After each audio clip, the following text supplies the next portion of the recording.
Live from the Rob Christensen Radio Network Satellite Studio, it's Jim and Rob Overanalyze the Movies. Good evening, everyone, and welcome to the Jim and Rob Overanalyze Movies live video podcast, the podcast for movie lovers who love to talk about movies as much as they love watching them. Imagine a film studies course if you went to Greendale Community College. Anyway, before we start, just want to let everyone know that we're shameless beggars for love. So feel free to smash that like button over here as we get started. Alrighty, everyone. Just want to plug a couple of things. We are looking forward to a few really cool shows. Tonight is kind of a kickoff to a lot of collaborations. So next Friday evening, we're going to be doing a live show on the state of film with our good friend Sean Jackson from Lost in the Reel, and I'll update everything with the link once we got that set up. That's happening Friday. We also, of course, next Sunday, we've got another great movie with another great guest, somebody you've seen on the show before, a lovely woman who's been a great friend of the show and has been on, and we'll announce her later. And then, of course, next Monday, we got another great collaboration with a couple of folks you already know on, and we're going to, well, you know what, have some fun with the Oscars nomination announcements, and that's a week from Monday. So there you go. That's what's coming up. Now let's talk about this wonderful show. We have got, of course, we're doing WANDAVISIon. And you know what? Just so you're aware, the logline here from Disney Plus. A blend of classic television and the Marvel Cinematic Universe in which Wanda Maximoff, Elizabeth Olsen, and Vision, Paul Bettany, two superpowered human beings living idealized suburban lives, begin to suspect not everything is as it seems. The show was created by Jack Schaefer and directed by Matt Shackman. It stars, of course, Elizabeth Olsen and Paul Bettany. It also stars Catherine Hahn, Teyonah Parris, and I hope I'm pronouncing her first name correctly, Josh Stamberg, Randall Park, and Kat Dennings, most of which are reprising roles they've already taken on in the MCU. All right. As far as the ideological ingredients go, folks, let me just check off a few things on my list so I don't get lost. Okay. As far as the reframe stamp goes, I suspect it will qualify. It's got that above the line lead. The woman, the creator, is a woman, so I suspect it at least meets the minimum bar for a reframe stamp, and I suspect it'll have its points to get a reframe stamp, but Reframe will have to confirm that. It is a union-made production. Now, on the story side, does it pass the Bechdel test? Absolutely. Kicks its you-know-what. But as far as class consciousness goes, oh, no. Class analysis, good Lord, no. I would even say, I personally feel most superhero movies are kind of, center-right to right-wing, and the MCU firmly fits in that. But I'm sure we'll editorialize. I'll editorialize a little more on that when we start talking about the meaning. So with that out of the way, let's step into the modern world. And I want to introduce my, I don't know if he's the Vision to my Wanda Maximoff, or I'm the Vision to his Wanda Maximoff, his Scarlet Witch, my co-host with the most, Mr. Jim Chaboyko. How you doing, man? Where am I? What dimension is this? I don't I don't know my backstory. Acting.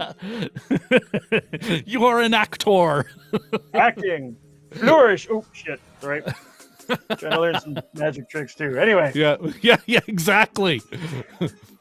Which was a nice So, little moment. Good one. Great effects. Wow, that was something else. Oh, well, thank you very much. Fantastic. Thought I'd bring my own little flourish to the show. All right. It was a nice crisp black and white, too, though. Thank you. Yeah, no, I put some effort into it. All right. We do have a couple of great guests, though. So as much as I'd love to just continue to hear you compliment me and my technical skills, my artistry, my technical artistry, I guess we should welcome our folks in. Jim, do you want to? You know what? Why don't you introduce our good friend from the Brockup side? We got Cody Brockup online. We do. Oh, hey, what's up? Apparently we caught him by surprise. Using quite an aggressive implement to scratch one's nose, or perhaps pick it. Cody, yeah, all the above. Yeah. how you doing, my friend? I'm doing good. It's Sunday already. Wow. Listen, why don't you give us a quick intro to your channel, and if there's anything you're looking forward to other than joining us back here a week tomorrow. My channel is the Brockup Side. It's a place for those who live, talk, and buy movies. They talk about Blu-ray reviews and unboxings that primarily use this thing, but yeah, looking forward to Godzilla vs. Kong. That's coming up. I got a couple of cool videos to hype that up. I'm definitely Team Kong. Sorry, anyone that's Team Godzilla in the chat, but you're wrong. Yeah. Well, fantastic. All right, Cody. Well, let's thanks very much, and thank you so much for being willing to join us here. All right. Next we have, and I'll if it's cool with you, Jim, I'll bring on our next guest. We have lovely man, Dan from the Upside Dan. Hi, everyone.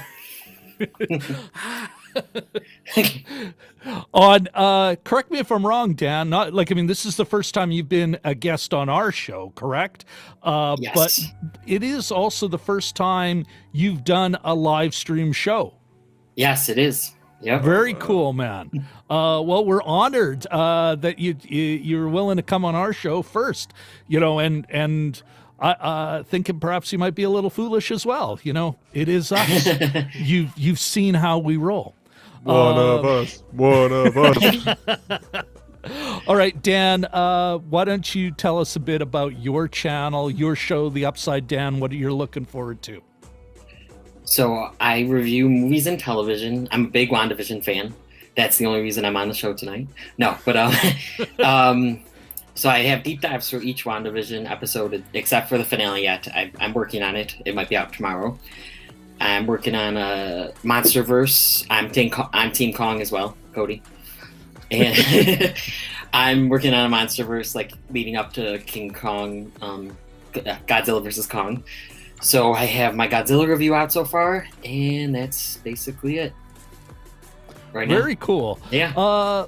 Dan, do you have all your Wanda stuff on a playlist? All your WandaVision yes. deep dives? Great. Yes. If you could send me a link to the playlist, and what I'll do for everyone watching here, I'll make sure that goes in a pinned comment once YouTube allows me to do such things.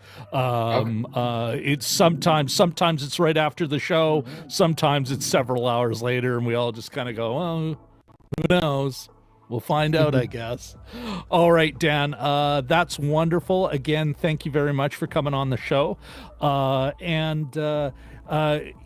Folks, I just, for everyone here, and I think it is time, but what I'm going to ask, as we get into the story, and of course it's the MCU, not everyone watching may be super up on the MCU, the characters in that. So feel free in the chat just to say, I need a character clarification. And one of us will be happy to kind of, okay, this is where they fit.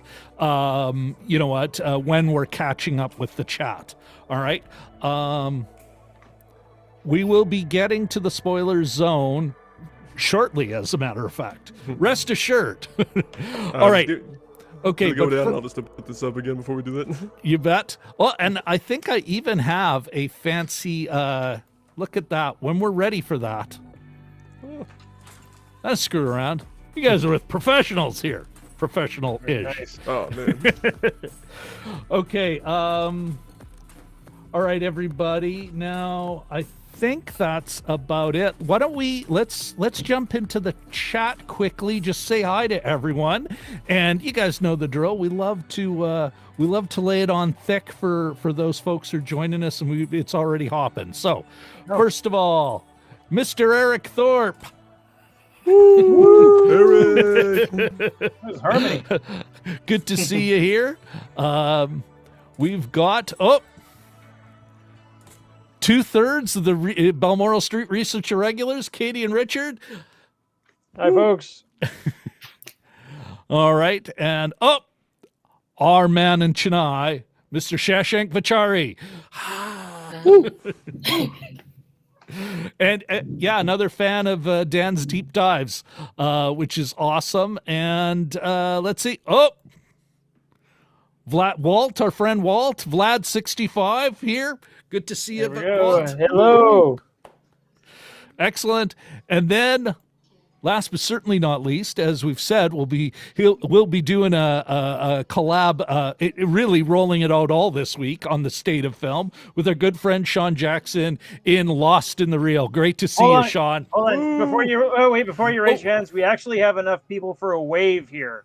So You're if Rob right. goes first, I'll go second. Cody. Oh, you can go a circle. Cody and then Dan, okay? Okay, we're doing this. All right. This is great. Okay. What the heck? All right. Yeah. Woo! Fantastic. All right. Yep. Okay, so now that we've done that, what we're going to do, folks, and again, so we're going to start off with our first thoughts and keep it spoiler free, just looking for your quick hot takes. And you know what? If it's cool with you, Jim, I'll start in the reverse order. I'll start with Dan, and then we'll kind of work around, and I'll go last. Is that cool? Yeah. Cool, All right. Dan, give us don't make me pull out the on-screen timer. Give us your first thoughts on the season as a whole, as best as you can. All right, so I love this show, and I thought this season, this is a very bold show for Marvel to do, for really anyone to do. Like, no one's really ever done, something like this. It's paying homage to all these sitcoms, which I thought was amazing. And the MCU stuff, when it's outside the sitcom, was also really great. I actually sometimes wanted them to go back to the sitcom, though, just because it's so new, and Elizabeth Olsen's just amazing. Mm-hmm. I just love this show. And then when Godzilla and Kong show up in the finale, it was just wow. But but no, I think this show is great. There's not an episode that I don't love. Very cool. Cody, what? What? Huh? What? Cody, you're up next. Oh, okay. He's punchy. Here. Apparently, we gotta put the focus on you like this. Oh, why you gotta do me like that, Dan? Well, it's the way it works. Golden Globes It's the way it reference. works. Okay, so no timer though. No timer, but yeah, give us your hot takes. Don't make me bring out the timer. Okay. Chill out. Okay, yeah, like Dan said, I thought this was a really bold and ambitious project. I really liked the way it traveled to different, eras of TV, which I thought was really cool. Definitely a few of those gave me some Truman Show vibes, which is not a bad thing whatsoever. And, I really liked a lot of the twists and turns, and it really made you wish the next Friday could just come even faster. And, there were a couple parts where I think fan theories could, stifle one's reception of it. But, ultimately, if you just kind of take a step back and look at it as a whole, it's like, oh, there's some good stuff. Very cool. All right. Well, Jim, why don't you take it? Give us what your thoughts are. Sure. Especially timely. Hi, Cody. Especially with the news of today, it's become quite apparent to me that this show is really about Harry and Meghan, because you have an English. No, I'm just kidding. But anyway. English guy, American chick, No, this series started off and sort of you were wondering if it was going to be sort of a gimmick or if they're going to see it through. And in fact, they saw it through. Dan was saying it was bold. Yeah, good call. I've seen this kind of treatment in individual episodes of things. Supernatural did one along, probably about 10 years ago now. That was really cool. There's been other things sort of like that. Usually it's chalked up to some sort of dream or something. But I think it was ultimately the carry through, their ability to see the thing through. And then it went from sort of, and I'll use gimmick, but I mean it in the good sense of the word. It was sort of a gimmick starting off, and then it just sort of deepened the story. It advanced the story, told you a little more about the characters. It got into some other stuff. And there's little moments of darkness all along. The second line was my husband and his indestructible head. And that's sort of like the very second line, spoken line of the series. It's kind of interesting. I went back last night and I watched the first 2 episodes. And that's before all the other characters had been introduced. And on their own, you're aware that this is a puzzle show. It's only later that the series sort of deepens. And then you bring in other characters. You bring in Jimmy Woo, and you bring in Darcy, and you bring in other people too. Sorry. And yeah, ultimately really good. The engine that powers this whole thing is Bettany and Olsen together. It was the best when they were sort of on screen with each other, but yeah, great stuff. I didn't have a timer. You know what, guys? I agree with you all. The hot take, and and we'll get into this more later. I do have a bit of a hot take here, though, is there's a part of me that it's, as much as it's woven in the story and it's a great gag, and like Jim said, they committed to it. It's, that said, there's a part of me kind of going, what a great way to, do everything on the back lot, because that's what we saw. We really did see, it's like they made probably a budgetary restraint, kind of like the Mandalorian. They did the volume thing to make it seem big. Here they went, well, yeah, we're not doing that. We don't have the money, or we can't get that gizmo or whatever. We can't make it as big as an MCU film, but we can do this. And it really kind of, and yes, I know they had north of $100 million to spend, but episodic television is effing expensive. They had a lot of names that were costing them money, big money. So I think in some ways they came up with kind of a brilliant way to lean into the gag and save themselves a crap ton of money. Because if you actually look at the whole show, it is remarkably physically small, big ideas, but they really only had a couple of big set pieces that were also like, hey, that's only 2 characters. That's inexpensive to do. It's not that MCU sprawling battle scene or, which I do. I think it was a neat way, but yeah, there's my hot take. It's like, wow, they managed to convince us the back lot is really huge. So there you go. That's they're my first thoughts on that. All right, gents. What about, where are we here? Here, let me just clear that off quickly. Quick round table, looking for a yes or no. Jim, is it worth your time? Yep.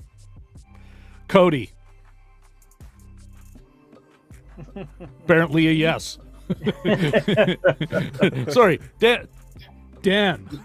Yes. All right. Okay, and with that out of the way, folks, we are officially in the spoiler zone. All right. So keep that in mind. Everything after this, we are, we're going to be talking about everything, including MCU movies that have come up to this, because that is going to be part of the conversation. This is the kickoff to, this is technically the kickoff to Phase 4, isn't it? Yep. Yeah. Yeah. I mean, it wasn't intended. There were supposed to be movies, but this, this de facto became all right, we got other movies coming down the pike that this is feeding into, but it is the logical extension of what happened in Infinity War and Endgame. All right. So with that out of the way, let's, and I think, gents, we can take care of the sound and the look pretty quickly. So I mean, that said, I do want to hear what you guys are thinking. What's unique about the sound? What was unique about the look that really is noteworthy? Who wants to kick us off on talking about the sound of the show? Jim, everyone's looking around. Sure. Well, I mean, it started off at the very first episode with sort of references yakety yak. It was one of the songs that Paul Bettany's character. They said, "Well, I guess we have a song now." It was very romantic. Yakety yak, don't come back. But it was. It was there was elements of it, I think, that were like MCU, like toned down, but a lot of noisier even than some of the movies we've been watching lately. I think sort of not a wall of sound necessarily, but a lot of cues and a lot of that kind of thing that I actually haven't been watching those many kinds of movies lately. So. It was just nice to sort of settle into that again. But in terms of things standing out or just individual effects or sort of other things, I mean, I'd say the first, like, as far as the soundscape goes. Yeah. Well, I mean, the first couple episodes even had laugh track, unless I'm remembering it wrong. So that was kind of an interesting choice as well. I mean, that's one of those being fully committed to the gag kind of thing, to the bit. It was. I'm trying to recall if there was any other music used other than that. Some of those early singles, just to sort of date it, like set it at the time, but. That might have been the only one. There was references to other things like Dick Van Dyke and that sort of thing. But I mean, it was successful. It did its job. A lot of the battles and stuff had a lot of that same kind of soundscape and the effects, and it didn't necessarily stand out for me necessarily. I was just sort of taking in the whole story as it was. So. Yeah. Cody? What was your take as far as the soundtrack and the soundscape? Well, as far anything, as go ahead. Okay. But as far as the sound goes, I think I agree with what Jim said.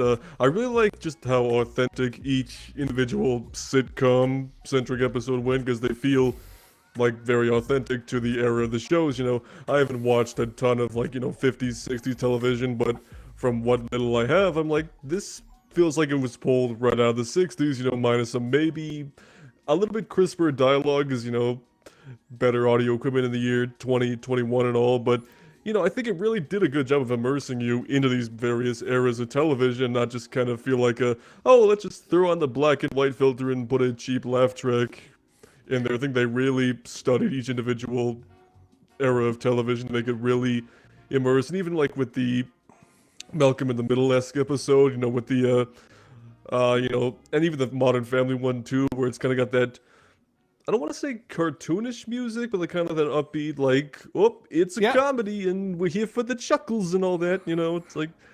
That's a great point, Dan. Did you want to? Who the heck is? Each episode had a great title sequence and the sound of it. Like I could almost kind of hum the Oh, Jim, help me out here. Alex P. Keaton. Oh, Family Ties. Family Ties. Like Yeah. they just hit that vibe, that sound of those Yeah. shows. Yeah, that's a great point. Dan, what was your thinking as far as the sound, etc. goes? Yeah, I agree with what everyone said. I think it definitely immersed us in the sitcom world, like the 50s and 60s. Just they talked like they were in the 50s and 60s. The Yickety Yak song, which I loved. I had it in my head for like weeks after that. And other music was like Daydream Believer at the end of the one episode when Monica gets kicked out of the. Yeah, that was a good. Yeah. That was, and it fit the show perfectly. And the laugh track was awesome. And I think Dick Van Dyke actually helped, like, coach them for the first episode or two. Yeah, they went and interviewed him or something, didn't they? Yeah. Yeah, so I pretty much agree with what everyone said. It was really good. No, well done. That's cool. Yeah.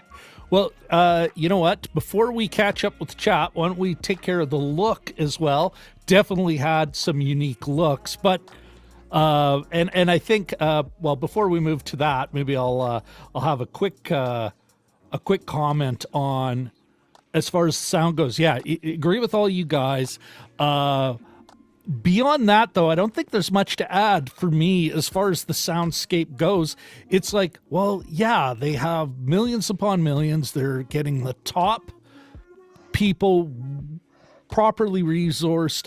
I expect it to be at that level. That they did it creatively, like it wasn't just high quality. Going back to what you said, Cody, about the microphones are better.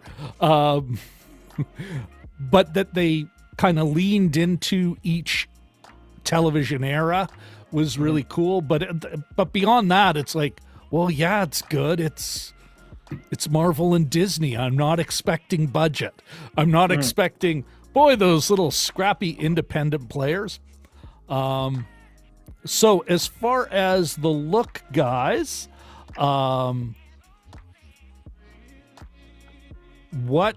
Who wants to take on the look of the show first? I'll go first. All right, Cody, it's all on you, my friend. Oh yeah, again, woo me. All right. But yeah, I guess my thoughts on the look of it tie into the sound quite a bit. Really goes with the the feel and the aesthetic of each individual era of TV they go into. Like, especially with the black and white episodes, in the 50s and 60s, which is like the first two episodes only, I believe. And, just by looking at some of the behind the scenes photos too, it looks like they, used proper black and white photography techniques of, putting them in colors that, photograph in black and white well, which I think is really nice. And, of course, when you go into like the 80s and the 70s, they don't look like they were taped onto, videotape and then sent to the cable stations. Of course, they look a lot crisper, which, of course, why would they do that? They probably look a little bit off, but also with the times where they cut away to like, the real world with, the nice fancy 8K cameras or whatever, it looks really nice, looks Marvel quality, maybe a smidge under normal Marvel quality because, it is TV after all, but overall, and also, the VFX, like with the Hex, when that would open up and like Wanda would come on saying, "Please stop bothering me and my children," I thought that was a really cool effect, and, overall, it's like you said, it's Disney, it's Marvel, they got all the monies, so of course it's gonna look good. Yeah. No, well said. Jim, do you want to... Sure. I sort of liked... Here, let me put you on the spot and then say, do you want to take over? Do not resist, please. I think an important, speaking of the look, I think an important element of this, needless to say, is the color. The characters were color coded essentially, especially once the Agatha Harkness came in. She was all about the purple, and I think at one point the opening credits were purple, and so you had the purple versus the scarlet, and I think in that big battle at the end, Wanda was even in a sort of a scarlet or a burgundy kind of hoodie, and then of course you have the White Vision, and I know that's been the topic of conversation.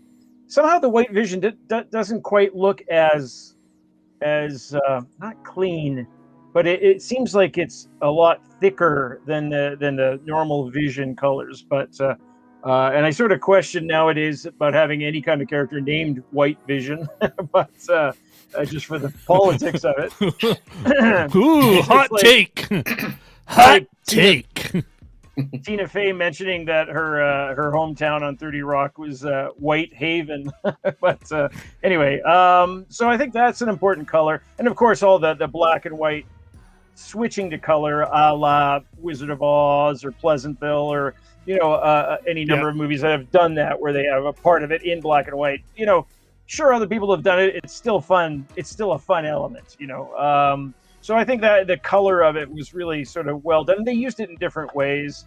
The last battle between Agatha and Wanda was pretty impressive, and all the sort of the reds and scarlets popping out, and the runes, and Wanda's own colors. I thought that was a really clever ending to that battle. And, I quite enjoyed it. But yeah, really.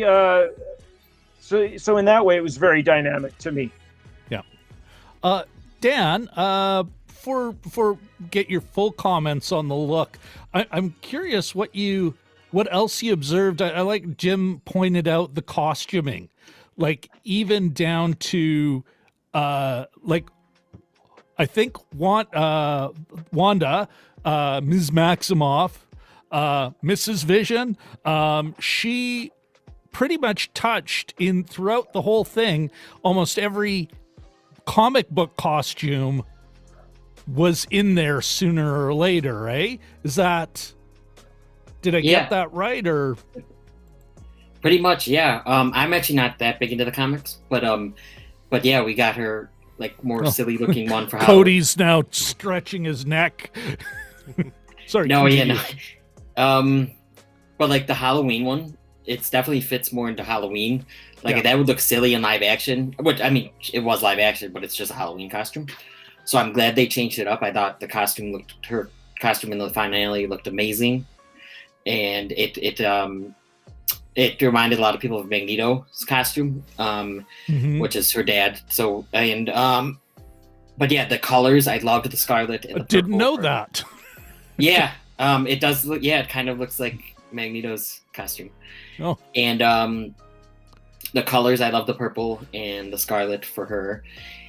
And when it was black and white, it looked like it just immersed it. Like we said, it looked like you were in that sitcom. You were watching I Love Lucy or the Dick Van Dyke Show or Bewitched. And I loved when it changed, when it would glitch, or when it would change from black and white to the colors. And yes, outside it looked, the MCU, it looked like how the MCU movies look pretty much.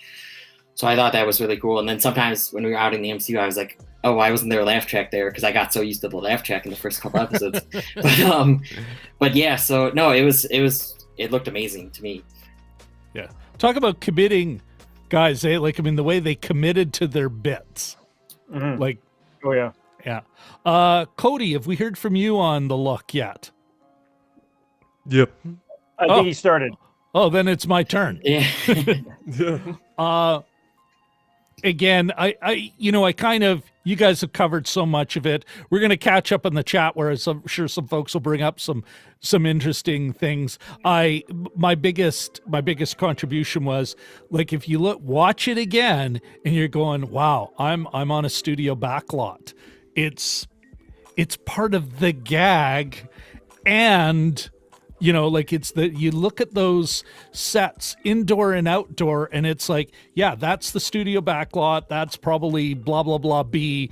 Yeah, we've shot the Big Bang Theory there as well, or whatever, but the production design, some of it, the 80s stuff, that over-the-top 80s costuming look, I've never been a fan of, especially since Jim and I looked at, what was it, 16 Candles, Jim? Where we're like, wow, the fashion isn't that crazy. It's not how we remember it. Whereas here, they really leaned into the, I'm surprised there wasn't parachute pants, or was there? There might have actually been. But they got that set design, the while still making it their own. The Brady Bunch part, where I was like, wow, that's that almost kind of 60s riff on a mid-century modern look. You know, it was like, boy, that was like all their stuff was kind of bang on. Their production to design was bang on when they were leaning into that. They spent money well there, even if it was just going to that part of the studio rental outfit and got it. Oh yeah, we need backdrop A from Family Ties. It's like, oh yeah, we got that over there. You know, can you sign for it, please? I thought that was amazing. But yeah, it is. It's watch it again, guys. You're on the back lot. You're on the studio lot, which again is kind of genius. Sorry, I keep hammering on that. All right. I think it's time, before we move on to performances, I think it's time to catch up with the chat. It's been super active. And so we're gonna, folks, if we've missed something important, just ding us again. We will. We're not leaving anyone behind as best as we can. But I want to go back to something Eric said regarding the budget. It was a high budget. I don't know if it was the highest. Dan, did you, in your research, did you have any numbers that said? No, one way or another. They said that this was having higher budget than Endgame. You know, well, so I don't know. Maybe total. Maybe overall, yeah. But you have all I don't know if I'm actors buying that. Yeah. This many. Yeah, I don't know. But then again, I mean, in these interviews, these casts got our hopes up for everything and then crushed them. Yeah. So I don't know. Well, look at the big cameo, which is really a self-gag. You know? Anyway, that said, and Eric, don't get me wrong, I'm not saying it was cheap, but they would have been under budgetary constraints. Still, like you look at The Mandalorian, it's still as effective as they were at using the volume to make it feel bigger than it was. When they had to be on a set and that, they really used their extras well, closed everything in. You know, it's the same thing with this. They when they had boss battles, they were separate battles. I'll go fight White Vision. You go fight Agatha. Like it, you know, they kept it separate. And even then, what was it? It was almost like a Harry Potter thing, except literally there's the green screen and they'll just kind of face off in midair. Zap, zap, pew, pew. You know? All right. This is, okay, Eric also says, great that it ended up being the start of Phase 4. Yeah, it's literally set right after the snap. The reverse snap. Thank you. Oh, go ahead, Jim. According to Wikipedia, it's set 3 weeks after Endgame. Yeah. So chronologically 3 weeks after Endgame. Yeah. What Eric kind of echoing what we were saying about the way they capture different eras musically. Same with effects, and apparently he's into the Dick Van Dyke Show. Oh, some back and forth chat. Here's Vlad65 giving us some historical perspective. Well, thank you. He says, so the pitch was MCU meets Bewitched and Dick Van Dyke. Yeah, it's a mashup. Baffling combo of two very, very different audiences. You know what? If that's what they were going for, but I would say, Vlad, correct me if I'm wrong, guys. Yeah, here they're just going for us. Period. This is aimed at the MCU. The MCU crowd. Would you guys agree? In the end, Yeah, you know, definitely. Yes, yeah. That is, although that's a question for all of you guys, and maybe it's something we'll get further into later. Even as I say that, I'm not sure that's 100% their goal here, because it's more consumable, it's more accessible. Yeah. maybe they are trying to pick up a few new folks. It's not just to make MCU fans happy. You know, I was looking a little bit on Twitter for some reaction, especially after Fridays, and there was quite a few. I mean, I don't know what the gender breakdown is for MCU audiences, but there were a lot of young women chiming in about, you know, opinions about well, if you can trust the bio, the Twitter bios, but there were a lot of young women chiming in about the series and how they felt about it and that sort of thing too. So, you know, maybe that's something. I'm not sure. Yeah. There was also an interesting little. They were trying to. The Black community was trying to claim Vision, and so the hashtag Vishawn, VISHAWN, was trending on Friday. So that was, and he's all in do-rags and he's got chains and things like that. It was kind of funny. Yeah. Here's a comment. Shashank and Eric were going back and forth. I can't agree more. It didn't feel like a gimmick. Mm-hmm. Would you guys? Oh, we lost. Nope. We lost our man in Las Vegas. Cody's, but I'm sure he'll be back once the second he can. So we'll just keep going. Lost in the Reel says, Jim, that's a really great point about the white Vision makeup looking a lot more caked on and unnatural than normal Vision's makeup. But I even thought the costume, it wasn't that like, it had a gray, like a kind of a muted look to it all. Yeah, no, I agree. Yeah, it looked different. It looked like it was just more, I don't know, thicker. Yeah. And not shiny either, almost like it absorbed light. Like if you go to certain, when I saw the Capitol building in Washington. Oh, I mean, somebody's back. Sorry, I got banished for like 5 seconds. It's all good. But yeah, it seems to have almost like a terracotta building has a different effect on the light. So. Mm-hmm. What? Okay, and so you know what? Some chat of performance, and we're about to get into that. So that may actually be our cue. Here's an interesting comment.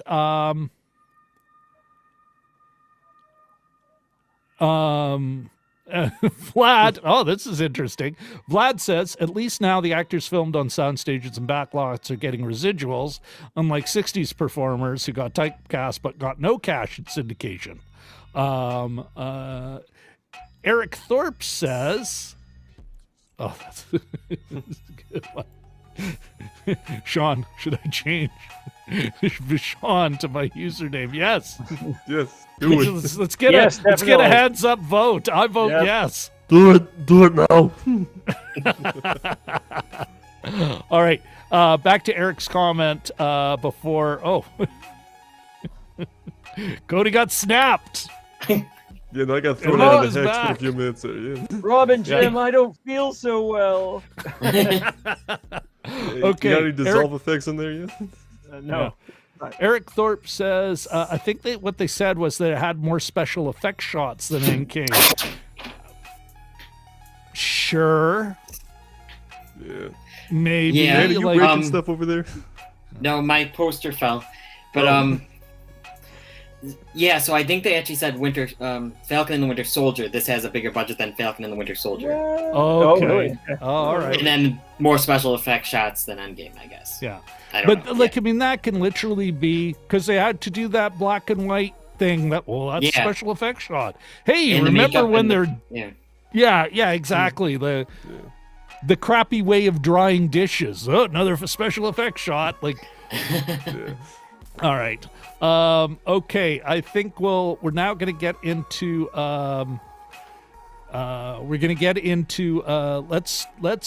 let's talk about the performances. Let me make sure I'm actually not the look, the performances. Jim, you know what? You're already in the seat where I can quickly put you, make you big. So because it's convenient to me, why don't you Why don't you start us off on what you thought of the performances? Sure, yeah.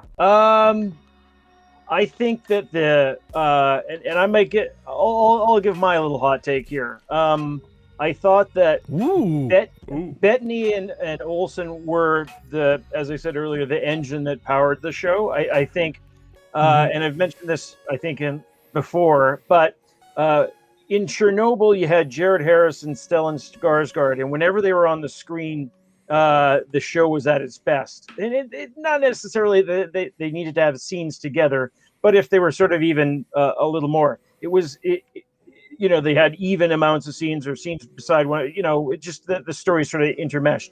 With this one, episode 8, I felt, I know it was some people's favorite. It was that one that didn't have a lot of vision in it, and they had one scene. One quick interruption. Let's just say, quick wave bye to Shashank. He's got to go. Got classes. Okay. Thanks for making it out. Thank you, Shashank. See you next time. But for episode 8, there was the one scene that they had together on the bed. I think it was a flashback, and they were just watching television together. And it was such a great little scene with the two of them. And they didn't really spend that much time together in the rest of the episode, and I thought the episode suffered for it. So, that's not to say that they needed to be in every scene together and that kind of thing, but I just felt that they were the high point of the series for me. I really liked Catherine Hahn. I've always thought she was great. I don't know that I knew her motivation as much, which might be a writing thing, but the sort of the just wanting infinite power to take over the world kind of thing is sort of a little less interesting to me. The others, I'm kind of with you on that, Jim, but I think that's almost like a story component as well. We'll talk about that later. And so it's sort of hard to, separate one from the other, but the other things that sort of brought some fresh air into, not that it needed it, but the thing that sort of, when the scene changed and they were showing something else. Kept it light. I thought that James Wu, Agent Wu, and Darcy, I forget her last name, Dr. Darcy, Lewis. I'll call her. Sorry? Lewis. Darcy Lewis. Oh, is it Lewis? Okay. Yeah. I thought they were great together. There was talk of them spinning off into an X-Files like series, which I would watch in a second. And I thought that was fun. Teyonah Parris, I'm sort of puzzled about her role, but she was.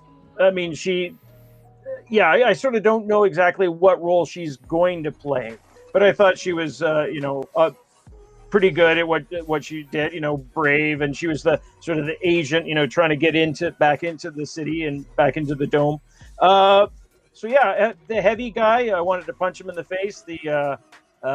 Hayward, I think his name was the mean guy, played by Josh Stamberg.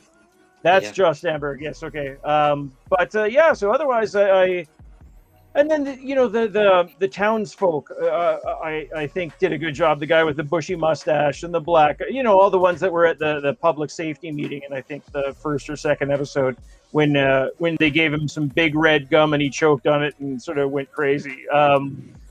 That I thought those were sort of unheralded roles, but they were still good for the money anyway. Yeah. Oh, that great. Dan, what?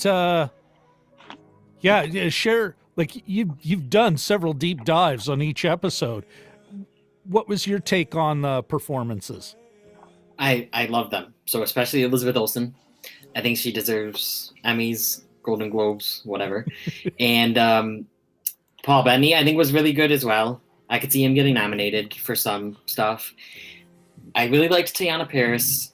Yeah, it's going to be interesting to see what her role in the future MCU is. I think we'll see her again in Captain Marvel 2. I think that's what the mid-credit scene was, setting up.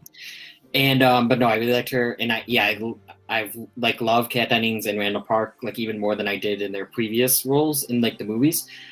I never really disliked Darcy like a lot of people, but I definitely liked her in here, and I love their back and forth and their camaraderie kind of. And even when they're with Monica, I liked that as well.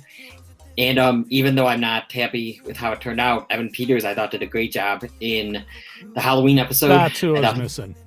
Yes, yeah, he was a fun like Uncle Jesse kind of guy. Oh yeah.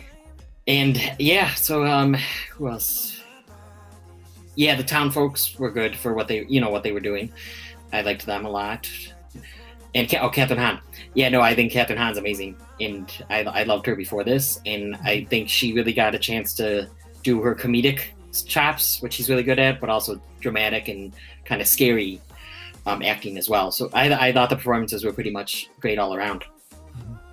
Thanks for that, Dan. Cody, what were your thoughts? Any?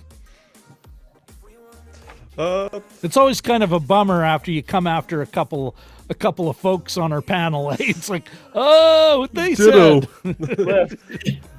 But yeah, of course, like everybody pretty much said, Elizabeth Olsen, Paul Bettany, they were definitely the strongest performance-wise. And what I really like about the performances in this show is just how very different they are compared to the rest of the MCU and how they behave. Because, of course, they act, within the tone of the different show eras and stuff. Yes. Especially Paul Bettany, I loved seeing like him get more comedic with the Vision in those times. Like in that episode where they were at the town talent show and he was acting all like it's gumming me. That was absolutely hilarious. And like in the episode where Wanda gave birth to the twins, he was all like running around panicking, which I thought was just really fun because Vision's supposed to be this more cold and calculated robot guy. And as far as like Elizabeth Olsen goes, what I really liked is how her performance, you can't fully get a read on her throughout most of the show, so you don't know if she's, turned villainous or what have you, because, in one episode she's, giving people the death stare and banishing them out of the town in a very terrifying fashion, or threatening, all the sword agents, be like, stay out, there'll be consequences. But then turn around to episode 8 when we see her flashback to finding Vision's body in the sword base, and she's holding her hand over his forehead, and she's like, I can't feel you. It's like, that was a really, really great moment, because it's number one, it's a nice callback to the ending of Infinity War, when they were like, that I just feel you moment. So it was a very heartbreaking thing. So like Dan said, just give her all the gold statues for that one. Oh, sorry, didn't mean to interrupt. That's okay. And it was cool to see Jimmy Woo again. He's a nice little addition, and I like that he finally mastered that card trick that Ant-Man taught him, which was really nice. Flourish! But pretty much I agree with everybody else. Kat Dennings, I never really disliked her in her role, and I think this show made me like her more, just kind of that quirky personality she's got. Josh Hayward, sorry, I keep forgetting his last name. Hayward, right? Stamberg. No, I mean his character's name. Hayward. Yeah. Hayward. Yeah. I was like, screw this guy. He was, he wasn't the most inspired villain ever, but it's like, I think you're supposed to hate him, and he succeeded in that. And yeah, like you said, Catherine Hahn, I'd seen her in plenty of things, didn't really have like a positive or negative opinion about her, but now it's like, oh yeah, I definitely like her, and she's probably going to end up in Doctor Strange 2 after the ending of episode 9, which I think could be cool, and I thought it was kind of cool she got to really flesh out her acting chops a little bit in the show. Cool. Myself, I think what was really cool about all the performances, but especially Olsen and Olsen's and Bettany's, is their ability to capture the tone of the gag they were in. One of my favorite moments, as far as like where he's in front of that truck, because they're in the Modern Family gag. They're doing the Modern Family gag, and he's being interviewed, and he's like, and as he thinks through, and it was a great bit of exposition, but so well delivered, where he's like, from her from her thing, I got to get out of here. And he's batting the boom mic out of the way. And it was it was both a sweet and poignant moment and funny and captured the tone, like the way they both and that takes some work. Like you got to prep for that. They showed up on set ready to deliver. She's still Wanda Maximoff. He's still Vision, but that they're able to filter that, to package it properly. That's acting chops. Those are great performances. And then, I'm with all you guys, like, as we went to the end, and I got a lot of story problems with it. Jim, much like yourself, I have story problems. Although I really was like, Catherine Hahn's doing fine here. I don't like it's the story part of her performance. I'm not quite buying. But it was fun to see Catherine Hahn kind of, what could have been just a shticky, almost sidekick character go bad, and you could kind of see her as a villain somewhere down the line. They were all great, but like you guys, the stars here were the stars, and even that's wonderful. The stars were the stars. They owned the scenes they were in. They never, at the same time, they weren't chewing scenery. Mm-hmm. I'm And like I think Dan said, is that some of the I think you said a little earlier that ability for them to do the voices, like that kind of crazy kind of talking. Hey, say, I read a Daddy magazine article that was all about keeping your husband. And they had that sort of that cadence, and that part of that's vaudevillian. Like vaudeville. Because sitcoms do come out from the vaudeville tradition. So and part of that's writing as well. But it was really, they talked differently than they did, than they do today. That when the two girls were, what's your name? Do you have a husband? That kind of thing. Yeah. Right when Agatha introduces herself, and they're right into that 50s style of whether it's real. Lucille Ball shtick. Yeah, a little bit. And then it changes and people get a little more sort of casual and a little less like this. They get a little more 70s, they get a little more groovy. Yeah. And their ability to do that, and at the same time, excuse me, they could sort of, when things got dark or weird, even during that first dinner with the Hearts in the first episode, they turned on a dime. And I know it's not theater and it's movies, so it's cuts and different days probably, but it turned on a dime where the boss figure started choking and they all just sort of froze and it got all dark for a second. And that's one thing that they were able to do, that sort of tonal shift and the balance shift. But the performances, they're I don't know what you would even call it, but just their ability to dig in and still be light on their feet was pretty amazing. Yeah. Oh, yeah. Gents, you have anything we want to add on what's really here? Ditto. Oh, go ahead, Dan. So in the Modern Family episode, Elizabeth Olsen felt like Julie Bowen so much. She felt like Claire from Modern Family. Like, she did it perfectly.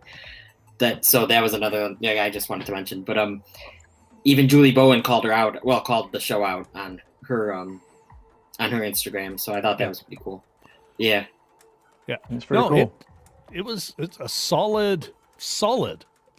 Yeah. Listen, guys, while we're before we move on to more meatier stuff, the story in that, it is that time. It's that time where we have to talk about we gotta talk about shamelessly begging for a like, everybody. It does, folks, it does help us with the YouTube algorithm. So if you haven't already, you could smash that like button. Of course, if you haven't already subscribed, please subscribe. And then, of course, what else do we got? What do we got to do here? We got to ring that bell. You guys have any? Bring in like a giant Liberty Bell and ring it at the same time like that. Oh, you're giving me some ideas, my friend. You're giving me ideas. All right. You know what? Why don't we? There's some great chat comments about performances. Why don't we? Let's touch on some of those folks, what they're saying in the chat before we move on to story and meaning, because I think that's where we're really going to kind of get. Well, I certainly have more to say on those subjects.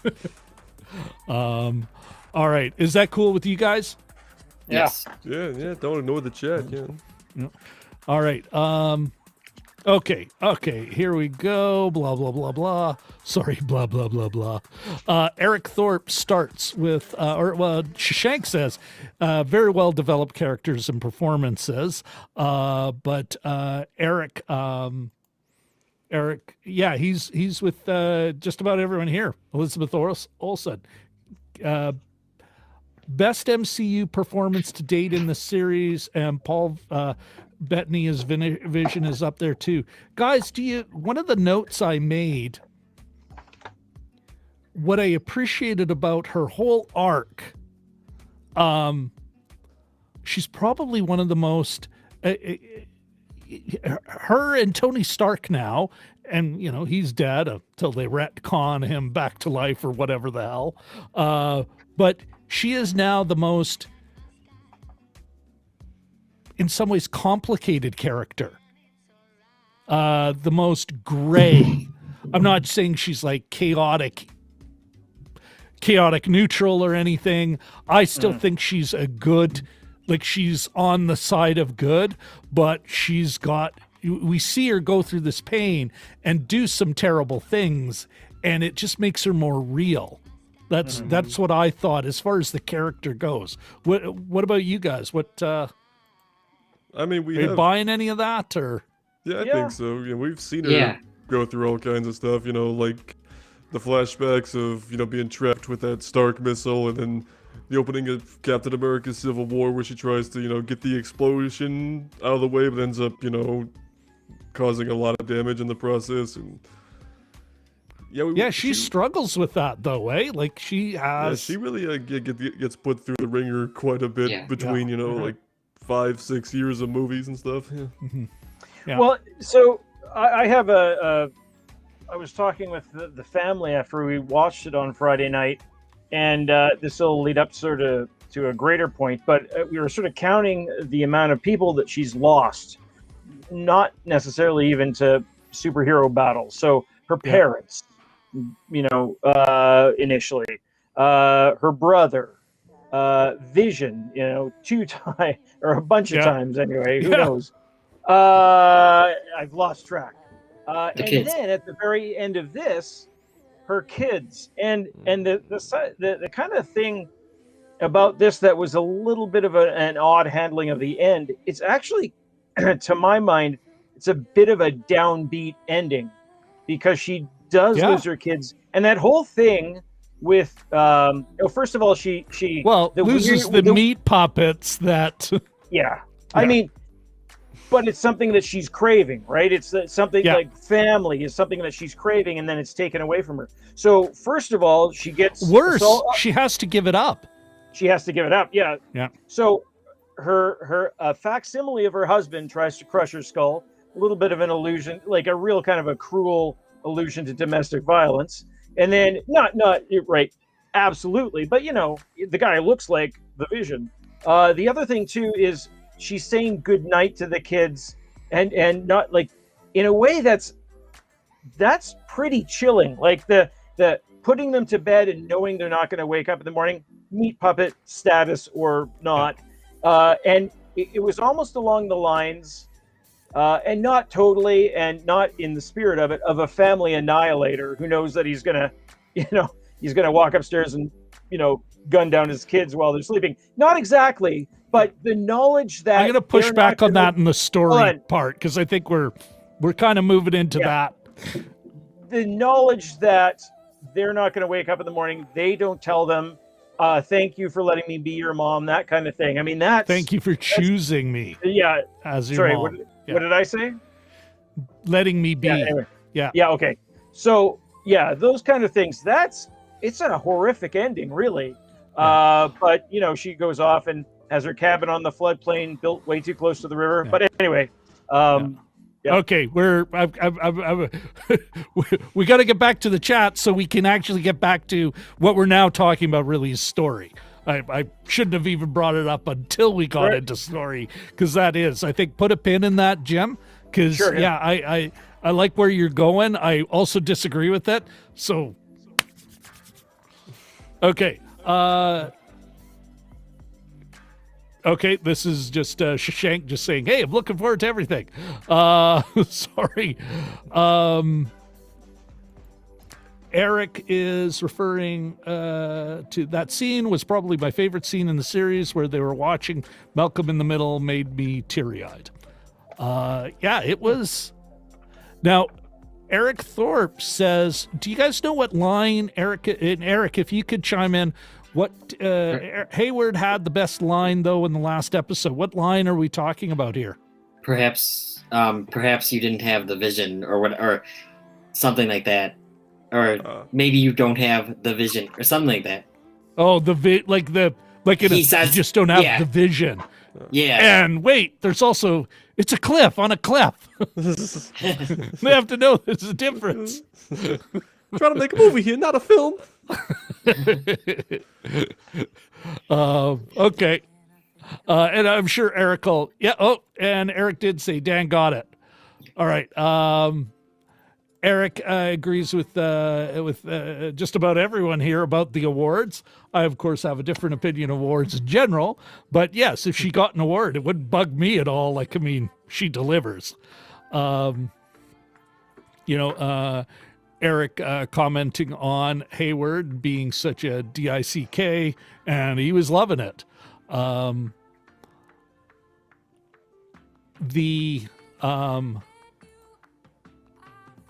This is interesting comment regarding performance, guys. Love to hear you guys chime in. Eric says, I've always thought that Robert Downey Jr. as Tony Stark was the best MCU performance, but yeah, I think Elizabeth Olsen might have topped him even now. What do you think? That's is that a hot take or a right on take? I think that's a good question. Something to think about. I mean, there's so many characters. There's so many characters. It's really hard to sort of say, one particular is the best. Some of them are more prominent too, so they're given more screen time. And I guess it's what you do with what you've been given. But it's well, and his arc was similar. As far as the story arc goes, like there's some, they start in a bad place, end in a good place, damaged along the way, hurt along the way. Yeah. All right, we got Eric commenting regarding how they're both his favorites now. But yeah, they have some gray in them. They have some hurt that isn't. Captain America has almost like soap opera pain. I've been denied the love of my life. As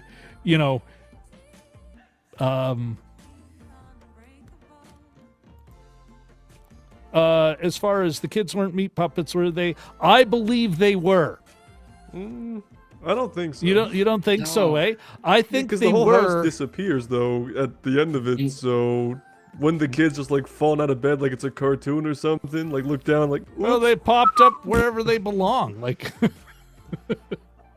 But they disappeared like Vision, though. They were remember they were disappearing like Vision does when she was. You're expanding absolutely hacks. right. Yeah, no, Yeah. I stand corrected, guys. Yep, that's it's why we love a panel. It's why our chat is. It's why our chat is the best chat on the internet. Okay, no, that's great. Jim, you were gonna comment. No, I was giving a thumbs up, but I would say I was just sort of reflecting here. In terms of story arcs too, I don't think you can discount somebody like Chris Hemsworth doing Thor and going from sort of haughty and legendary to like a little almost pompous, comedic foil, and all the iterate, like they basically break them down and build them sort of back up together. Yeah. So I think, that recreate them, definitely. Yeah. You're absolutely right. Yeah. So I think there's a lot to choose from there, and I think there's a danger of conflating best performance with most popular, or the ones that so that that's really a tricky thing for me to answer, because there are a lot of good. I mean, these guys hire the cream of the crop, right? So yeah, no, you're absolutely right. Okay, do you want to quickly? I think I might. This should be like a Jim and Rob overanalyze movies kind of classic. Hot or right on take? Which one is it? Make it even a voting thing. All right, let's talk about. Okay, let's talk about okay, let's get into the story.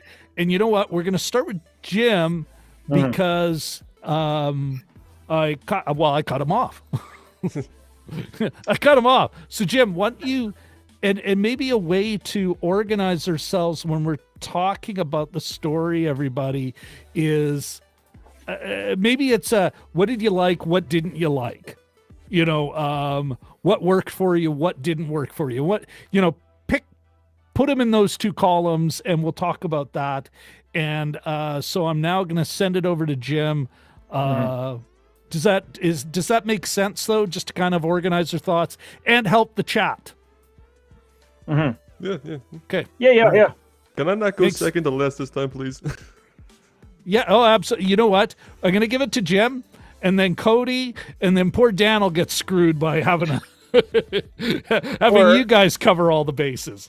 Or Cody and Dan can speak simultaneously, so nobody's last. So yeah, what worked for me, I'd say the sort of it's essentially a puzzle, what they would call a puzzle movie if it was a theatrical release. It's a puzzle show in this case, and that especially watching those first two episodes, it reminded me that when you watch them fresh, you don't know what's coming up, right? But when you watch them again, you're aware of this is just setting the stage. So the gradual unveiling of the story, I think, was very well handled. All the changes that the characters went through as well. And just quickly, the things that I didn't like, I think that in terms of the story was I really didn't get, and I know some people will correct me, but I didn't get Agatha Harkness's motivation. Now, my wife and I were talking about this, and she was suggesting, wouldn't it be more interesting if she was sort of a feminist figure, and instead of trying to be the one, she would be sort of, she would have collaborated with her sisters in the past, whereas it'd be the townsfolk that would turn on them. And, what if she tried to, bring Wanda into the fold more than sort of just draining her of her power?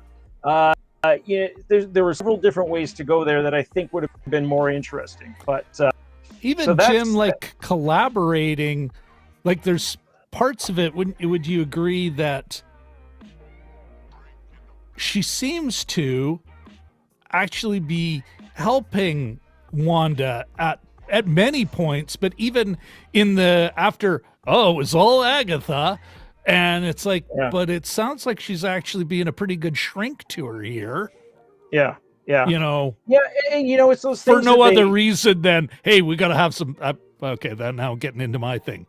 I think they could have done something more interesting with her.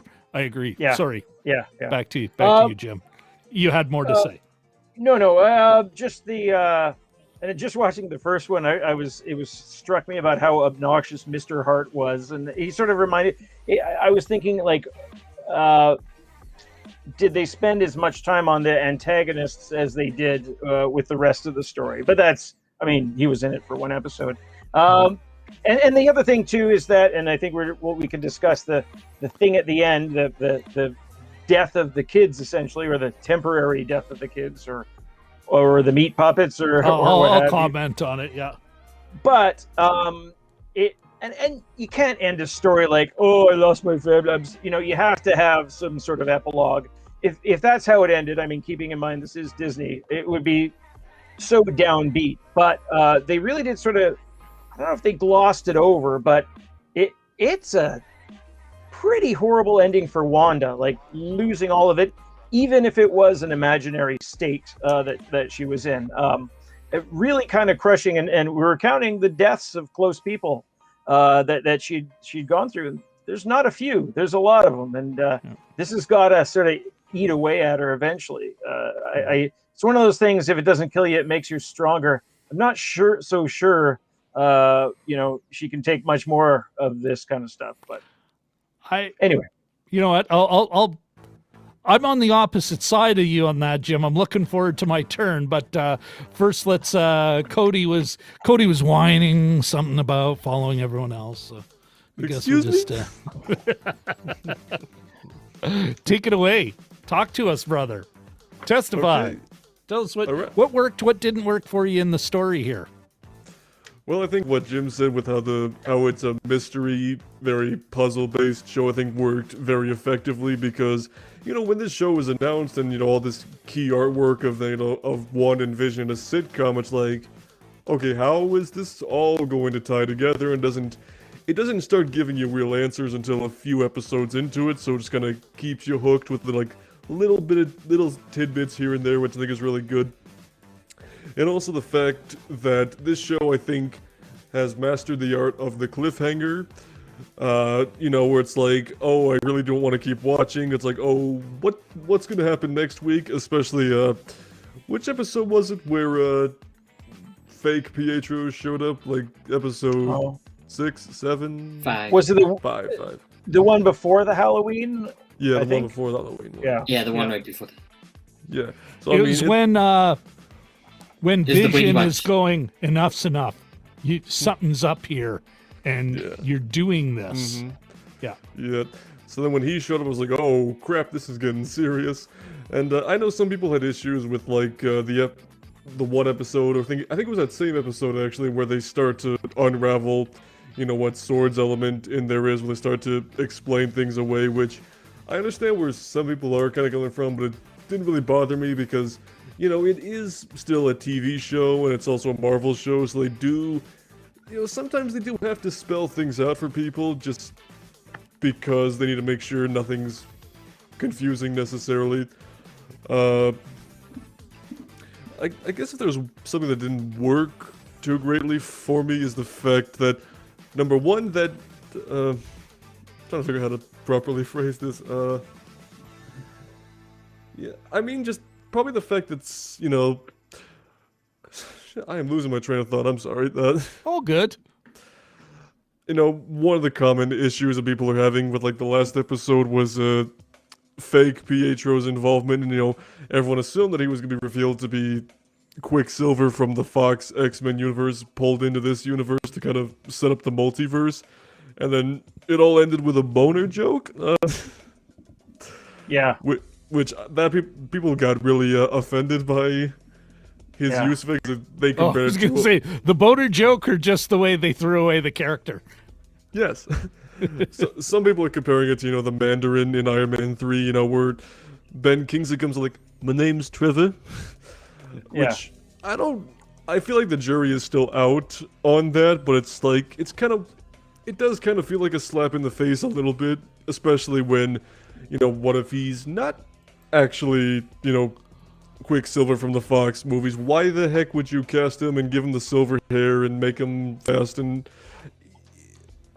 What about, because here's the one of the, if they don't deal with it later, it's one of the stupidest plot holes ever. Exactly. Well, not plot hole. I think this is a plot hole or a loose end they never tied off was who was Jimmy Woo's client, his witness who was the guy under protection in the town. Yeah, I think people are saying it was Evan Peters' character because, he's got the photograph, the headshot, the file.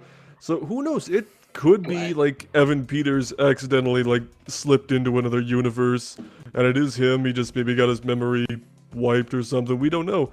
So I do think it will be resolved at some point, but Why could you not give us a little bit more about that? Like,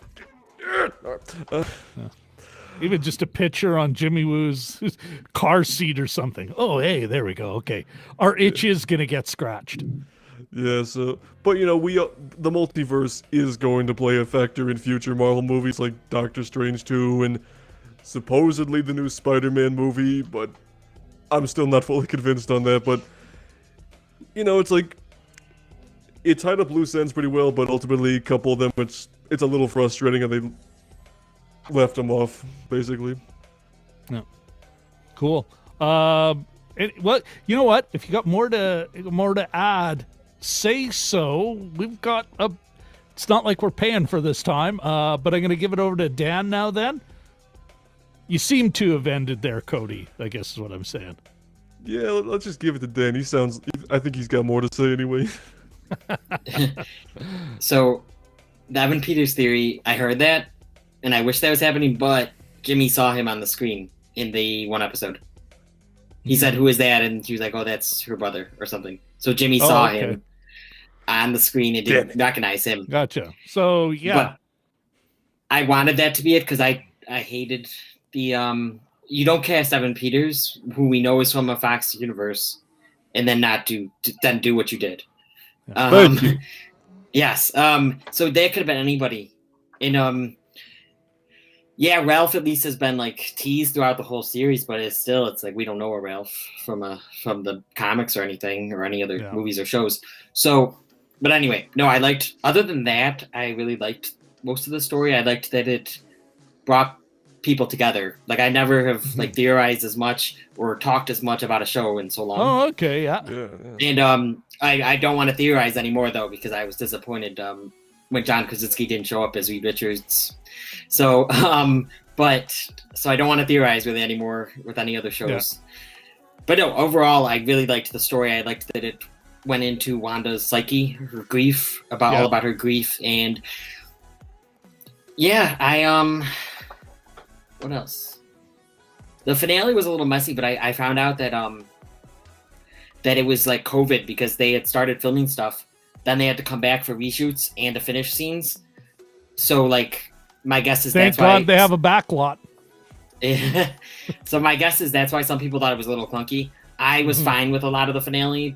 Some stuff was it wasn't my favorite episode at all. But no, I really liked the story. Yes. Yeah. No, thanks for that, Dan. I think this is, and you know what? This is, I think, where I'll disagree with my co-host Jim and maybe you guys. It's crazy, right?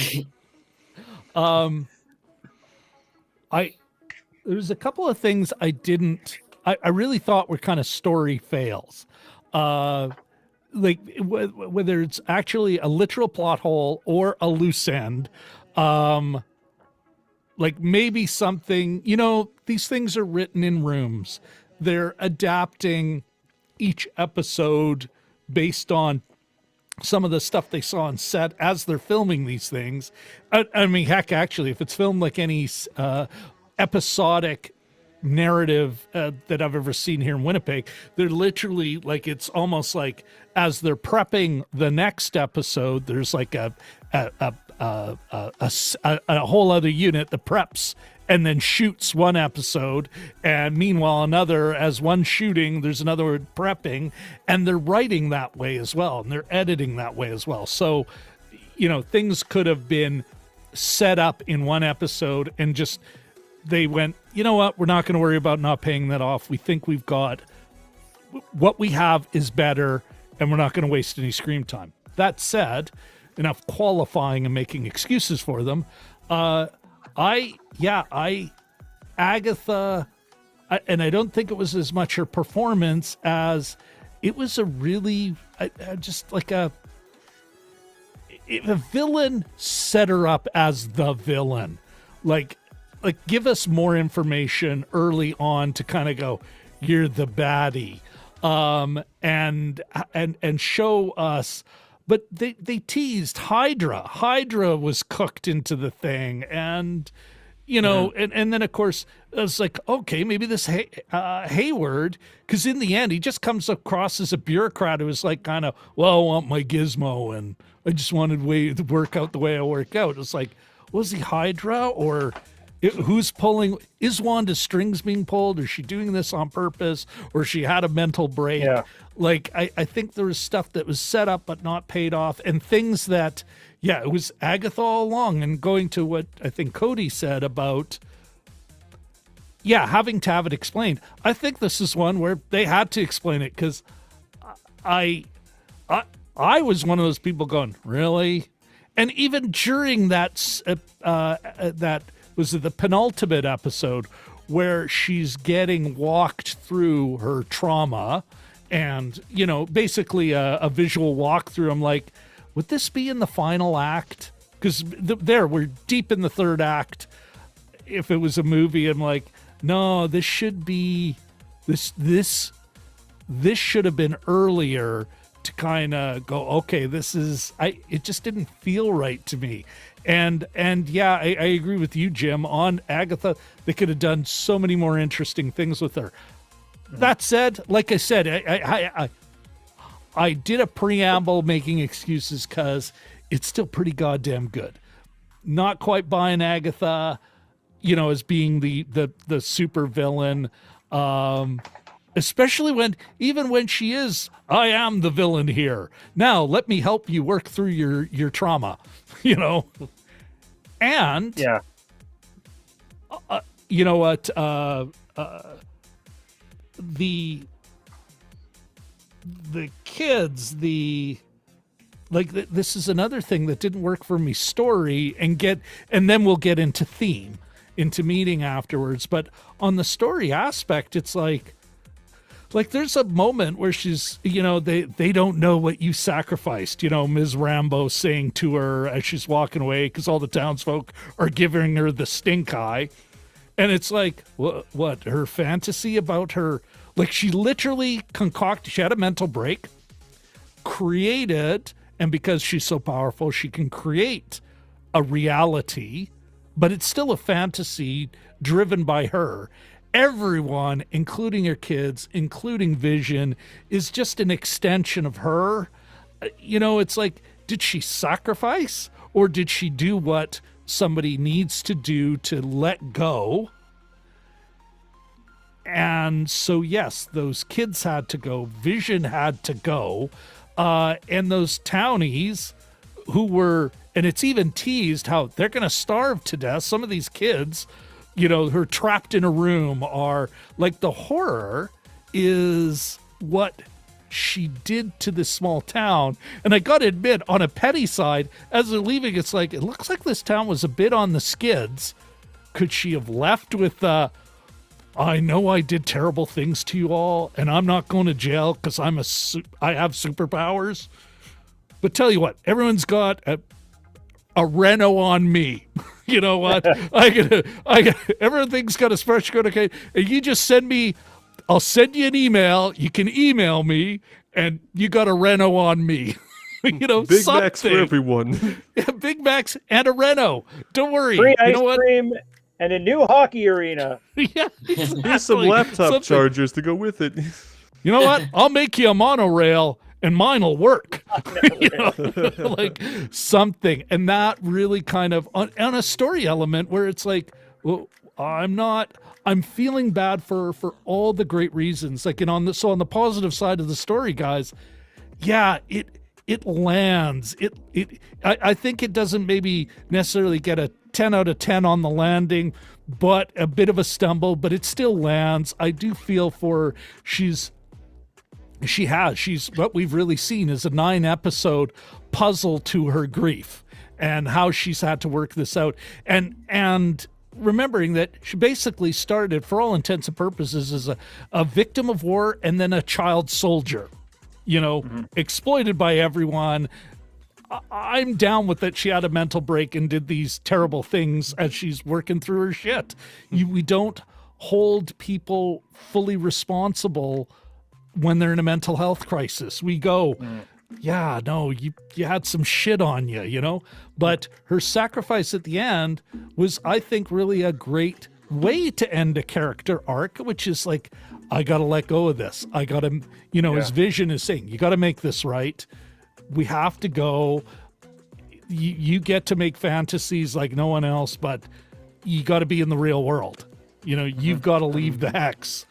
And so don't, like, I disagreed with the way they drew that story, and I think it is a really off note when they end with they don't know what you sacrificed.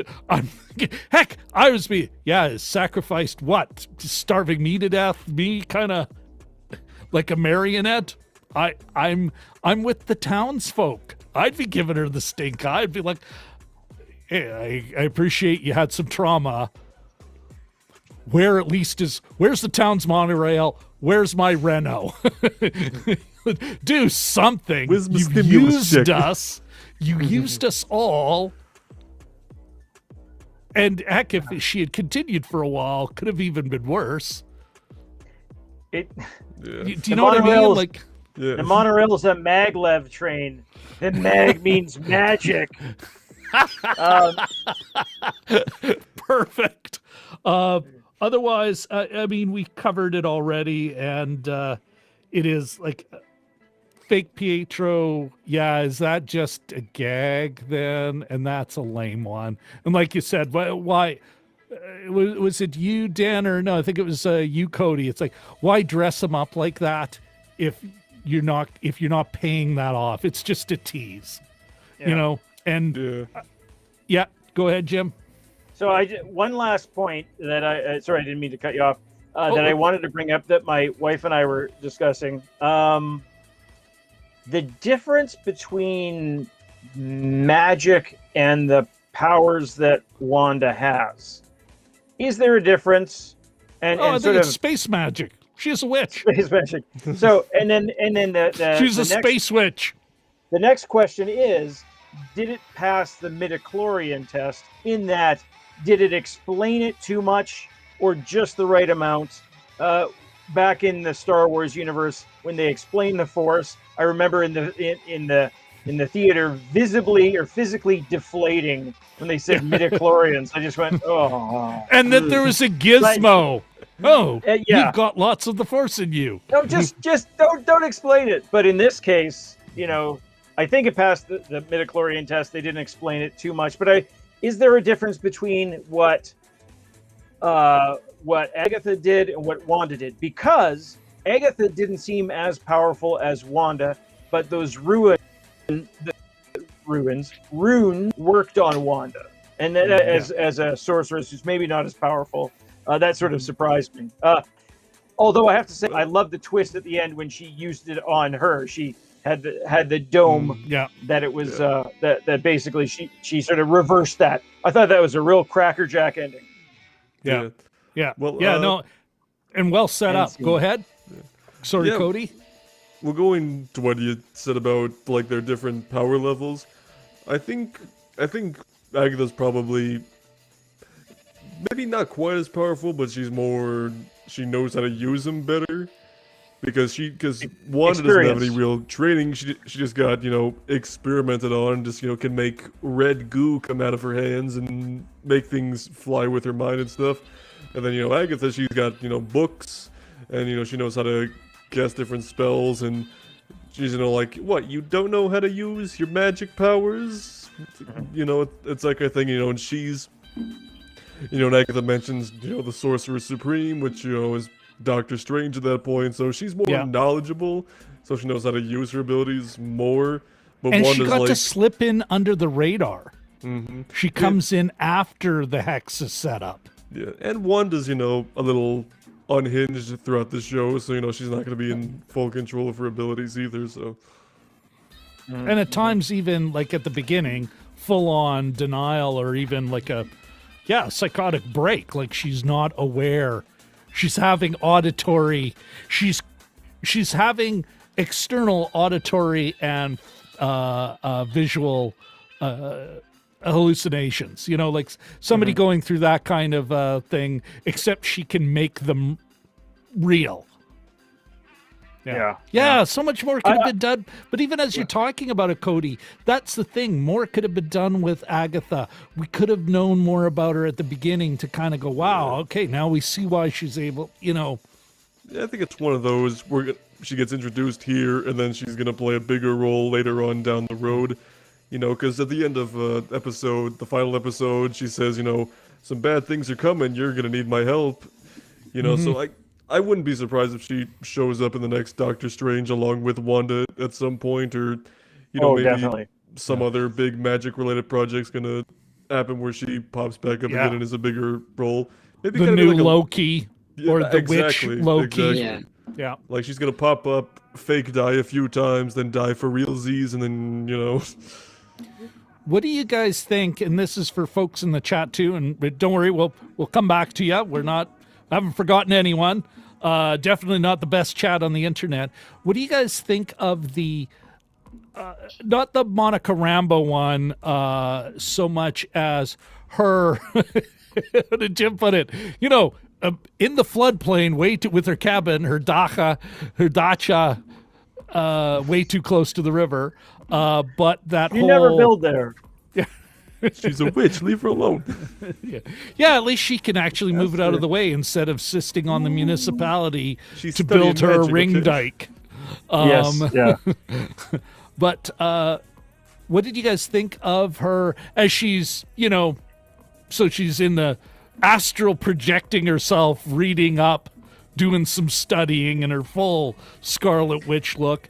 What kind of teaser is that, Jim? First of all, when she was projecting, I thought she could have done a little bit more work in projecting because she was wearing sweats. So that's the first thing. Is that her coffee sipping self on the porch? Oh, but I don't think that's the astral projection. I think her floating in her regalia is the astral projection. Gotcha.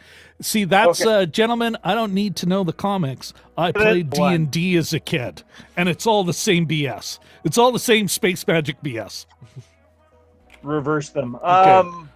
Yeah. I was just gonna say too.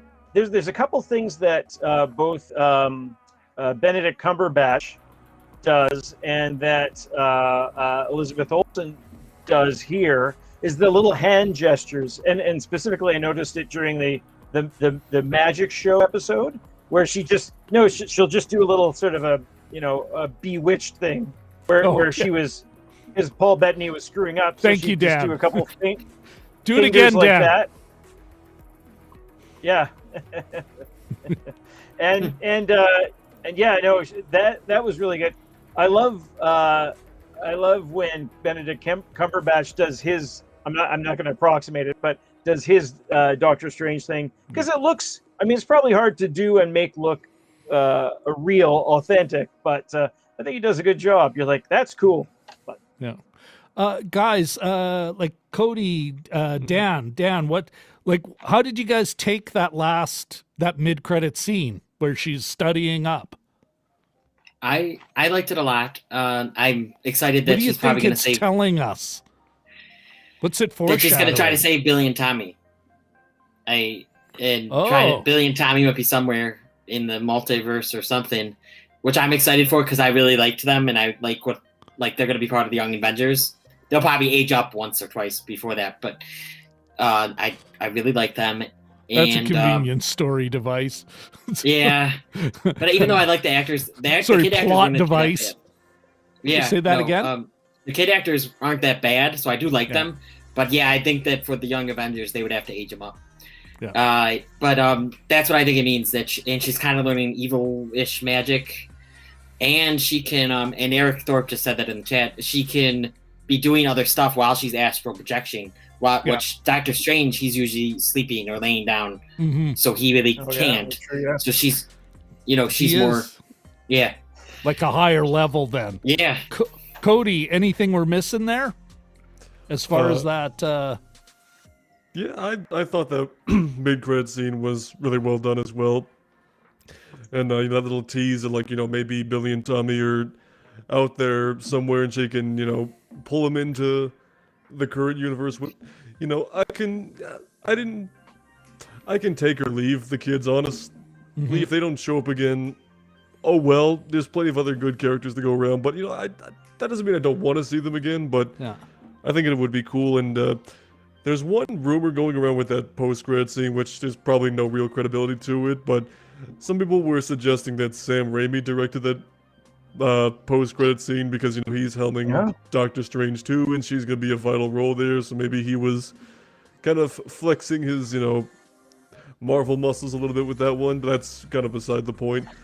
But it looks like she's kind of living in exile, kind of like Bruce Banner was, before he became, everyone's favorite giant more green like a friend, hermit so. in a retreat.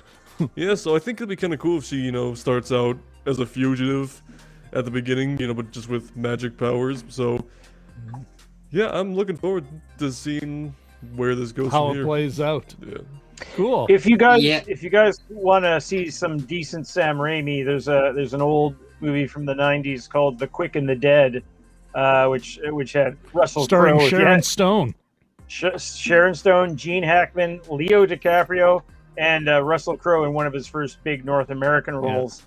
And it's dynamite. It's a Western, and it's just super, super violent, but super fun. It's a really and very, very Raimi, almost. And it was before he got his hands on Spider-Man too. So,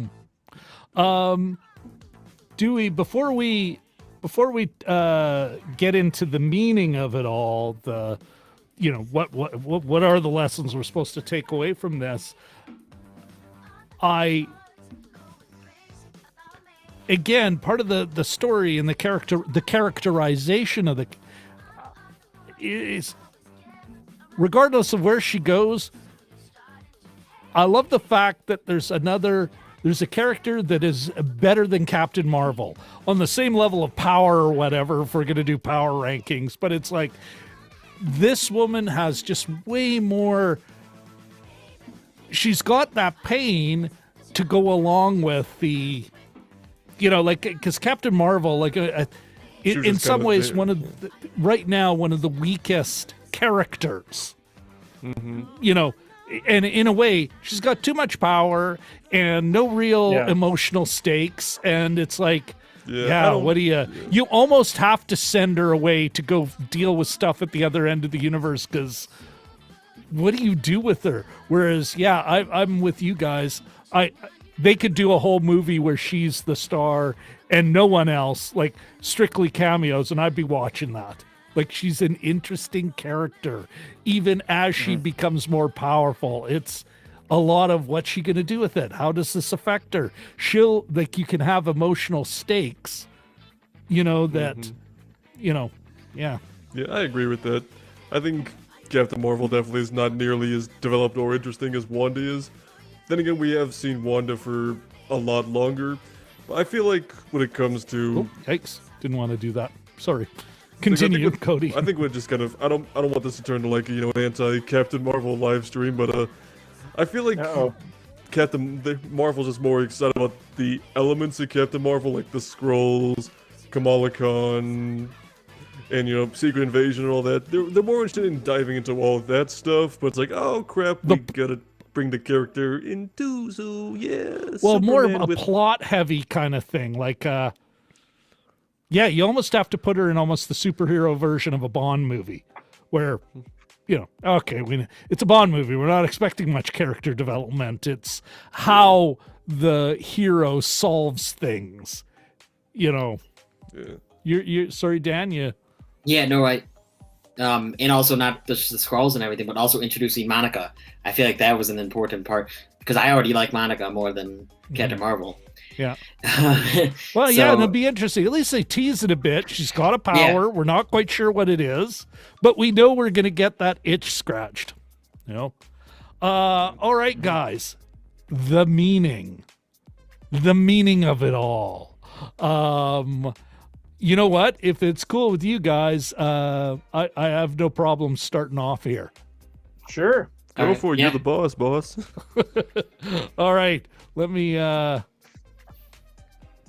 This is something, and I'll go back to one of the things that bother me in the story. And it is, I think, one of the kind of disturbing. I don't think it's intentional. Like Jim had sent me a Guardian piece, which I've only skimmed, but there's like the MCU has an overt political message, but I don't think they quite realize what their subtext is, and it's right down to that line, and it wasn't needed. It's almost like they don't understand, and that's almost a Zack Snyder. They don't realize what you sacrificed for these people. That very real theme in a Justice League flick where we should be grateful to these superheroes for deigning to get us out of our jams. Like the jam to those folks in the town was her. It wasn't anyone else. She floated in, went, this is where I'm going to have my breakdown. Everyone's going to be an involuntary part of it, except the ones I don't need. Then I'll just stuff them in a room and maybe they'll starve to death. Maybe they won't. Who knows?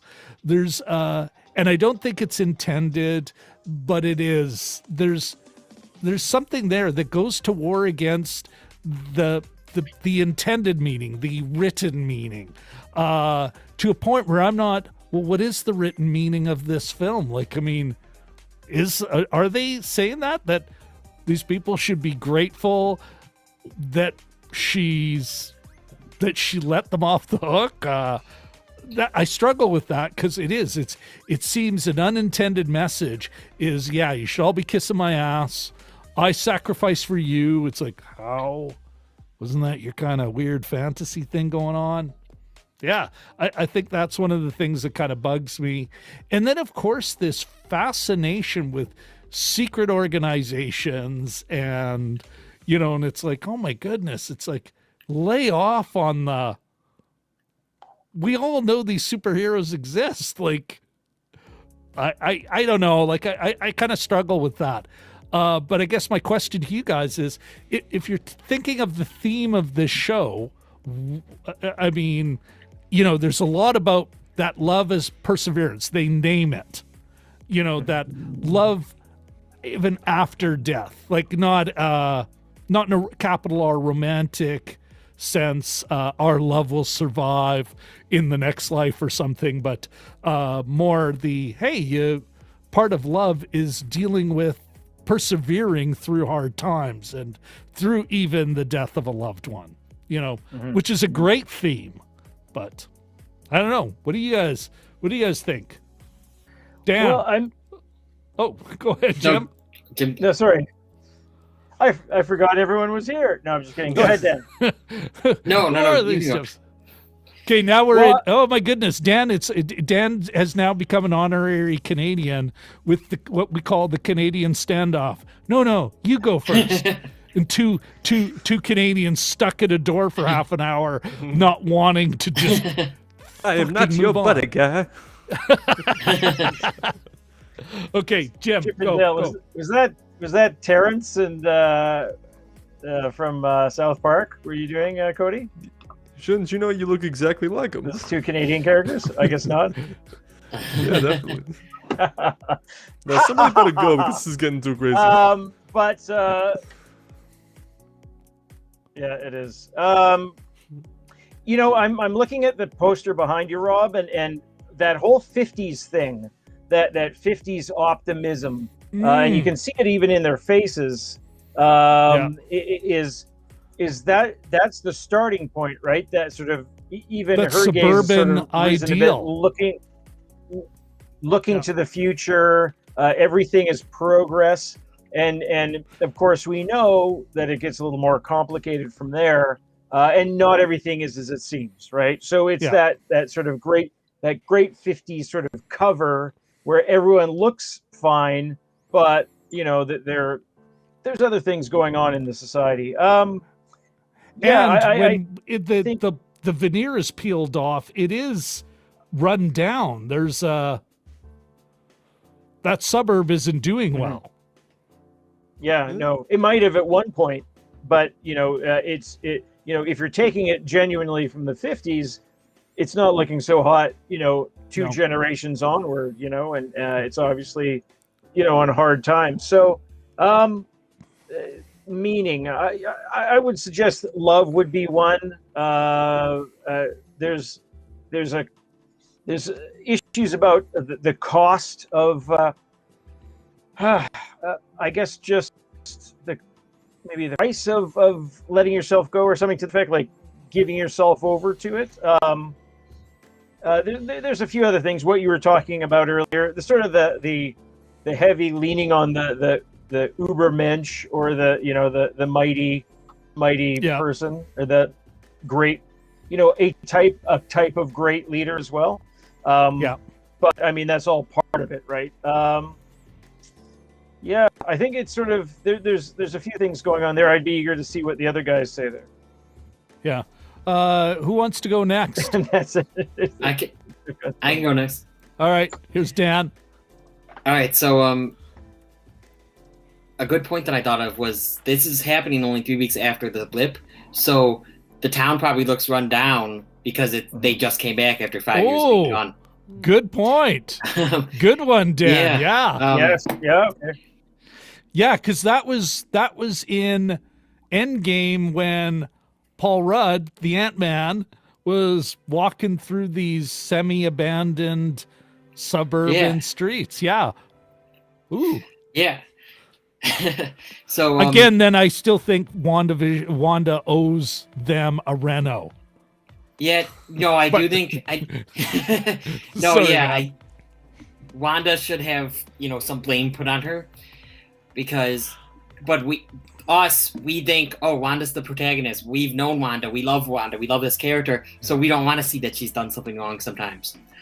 So that's how I took that. And then like the big line, what is grief if not love persevering? So that was a big theme, a big meaning of this whole show. And it was really interesting to see all of that. But yeah, love is a big, just a big theme here.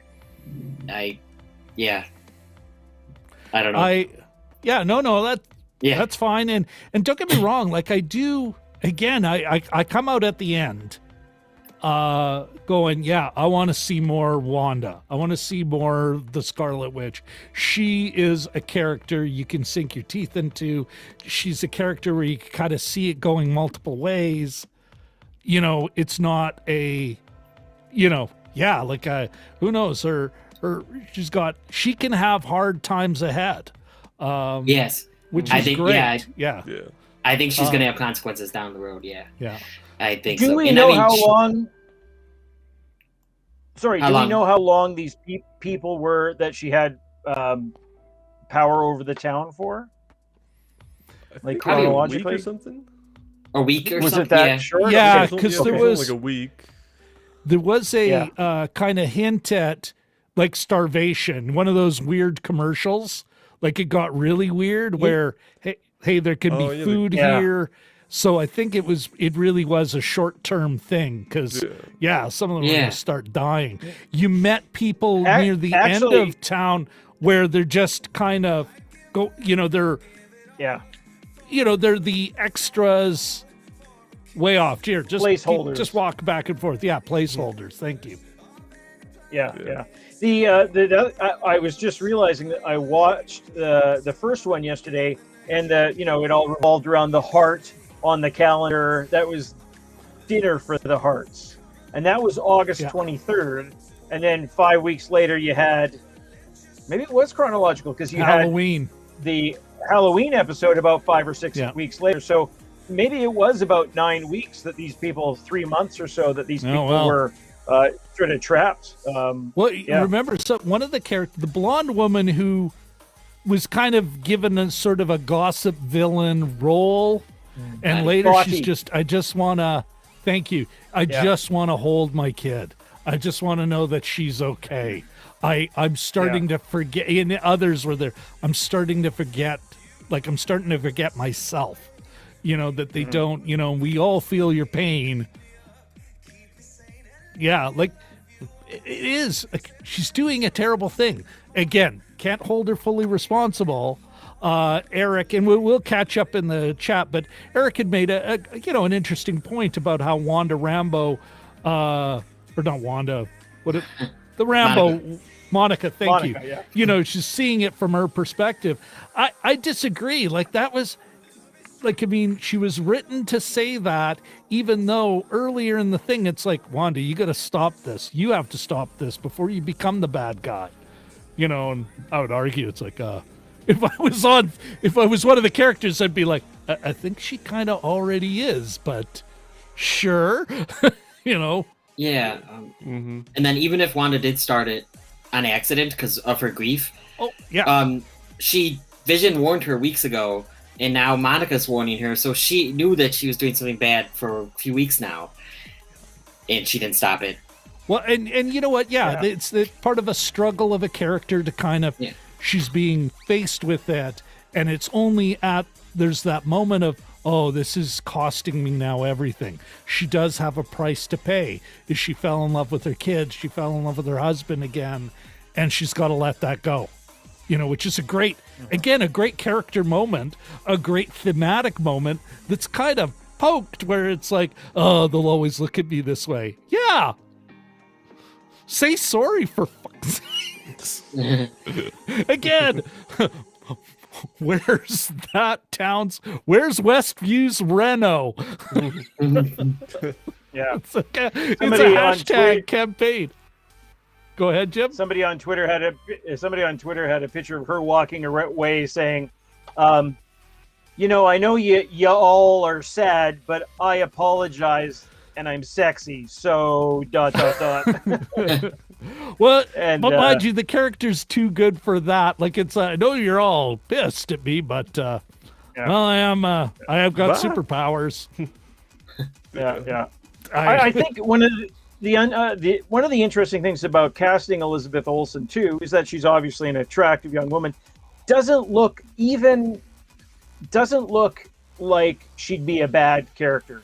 And I think Dan put out earlier that she's kind of unreadable. So you have those sort of, and she's a young mom, and looks from all appearances that she's, a happy person.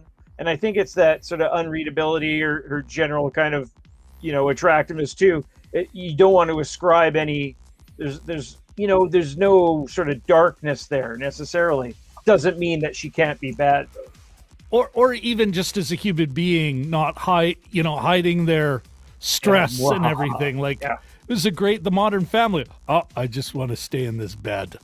Like, as she's being forced to face reality. And she's starting to avoid it. She's keeping Vision away with all the comic. What do you mean construction here? Yeah. How many kids are in this town? Which is a great bit. Yeah. Dan, I'm sorry. Like, I can't remember where we left off. I think you were saying other stuff, and then we all just. No. I think I'm pretty much done with that. Oh, okay. With the, yeah. All right. Yeah, I'm done. Cody. Oh, I get to go now? Yes, you do.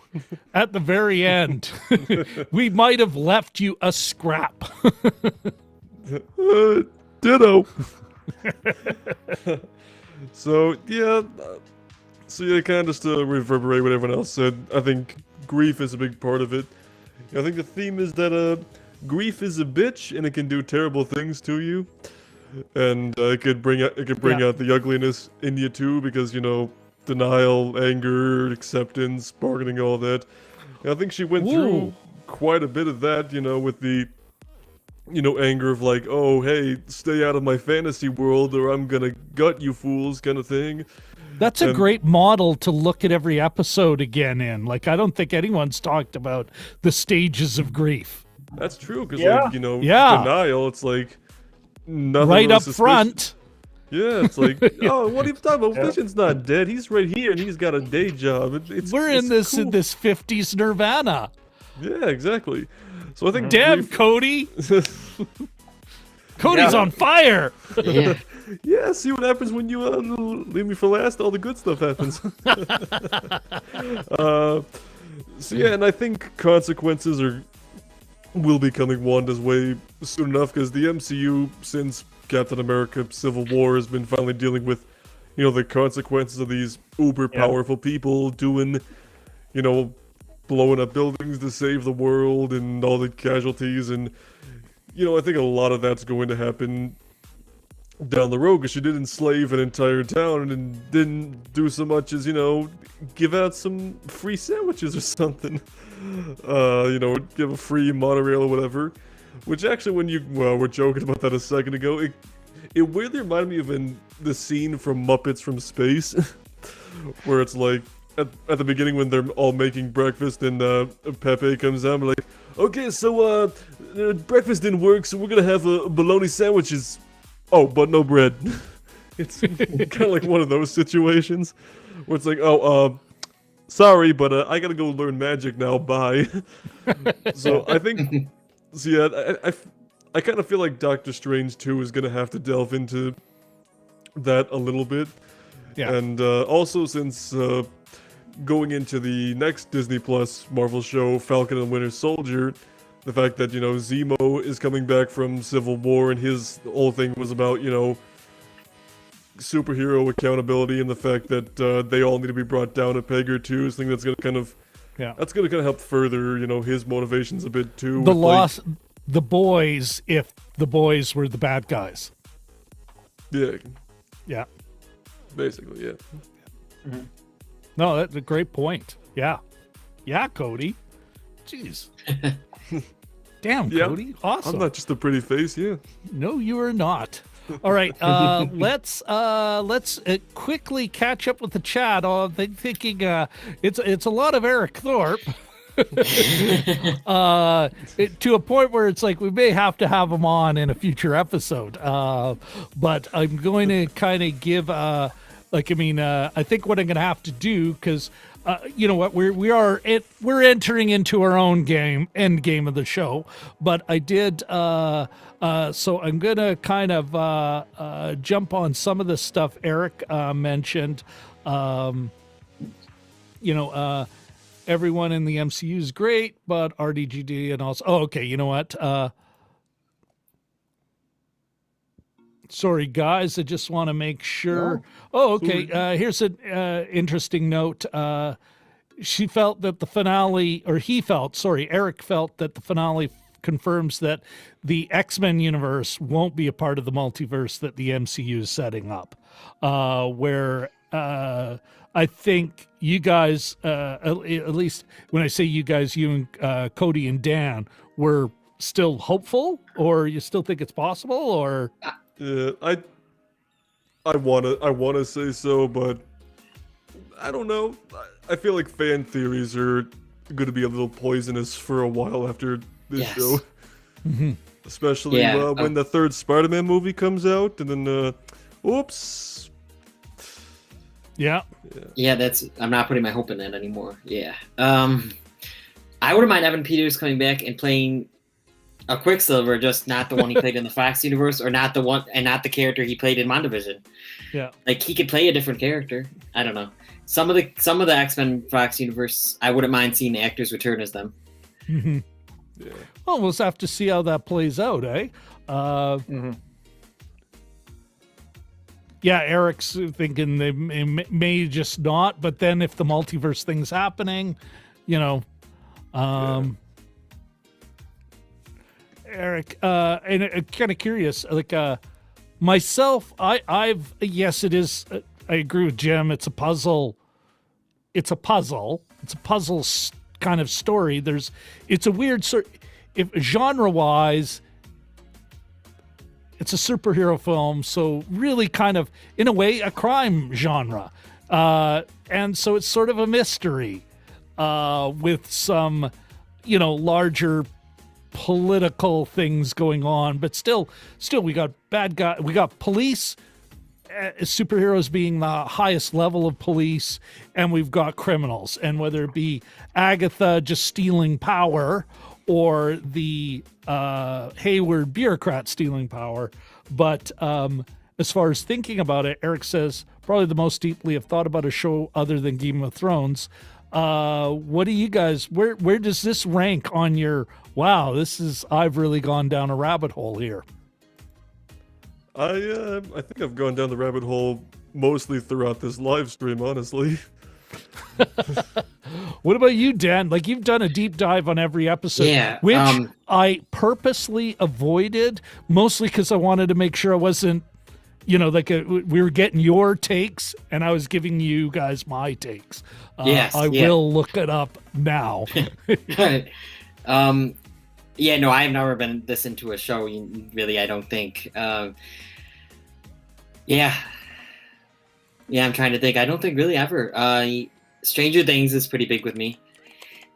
That's what my channel name is named after. So, this was big every week, and I got so into Twitter. And the Twitterverse just went crazy with this show and got my hopes up for everything. And then that's why I was let down by the Modern Family episode, because I was hoping we would see John Krasinski as Reed Richards, because they teased this aerospace engineer for 2 episodes, and then it was nobody yet. I'm still holding up hope that they're gonna show an aerospace engineer in the future, and that's gonna be who made that machine thing. Gotcha. Yeah. Jim, how deep did you go? The Upside Down and the Upside Down. There you go. Yeah. Oh, are you serious? Did you really just get that? No, I'm just kidding. Well, I didn't. Well delivered line, Jim, because I was like, come on. Acting flourish, but flourish. Anything upside down, but yeah, that is specific to Stranger Things. Anyway, the rabbit hole is pretty infinite with this one. You can go further. The kids have their own the 2, Billy and Tommy, they have their own lives. Their characters go on. They have their own sort of stories and stuff. And I just thought purposely, I just like to keep it. My son knows tons about this. He's sort of out of it. I sort of purposely didn't over research on this. Yeah. Did not over research this. So, but yeah, I thought it was quite good. Appointment viewing for Fridays, right? Like the old Dukes of Hazzard, but back in the 1870s. But it was something to look forward to on Fridays. There, it's interesting that Disney chose Fridays. All the big HBO shows come out on Sundays, for instance. So I guess this is a power move of Disney's, perhaps. But yeah, no, it was enjoyable to watch, especially through COVID winter, and I look forward to Falcon and the Snowman. Sorry, Falcon and the As Winter do Snowman. I, but I'm also enjoying the fact whoever this guy is, you're right. We are cool. Yeah. And yes, you do need glasses to join this group. Sean, if you're not, get some fake shades. Sean, go stare at the sun for 5 minutes tomorrow, and then you'll be good.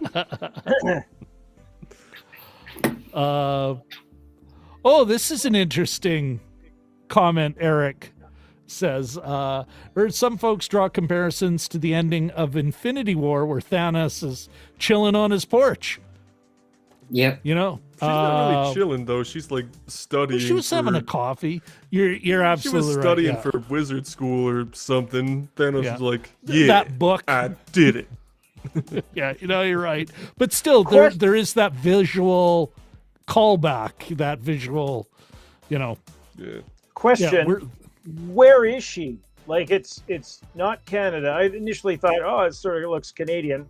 But the Carpathian Mountains, Transylvania. Someone said Sokovia. It's Fargo. Yeah. Well, Sokovia, but when you think of where Sokovia is, it didn't look Sokovian. Miscellaneous Central European country.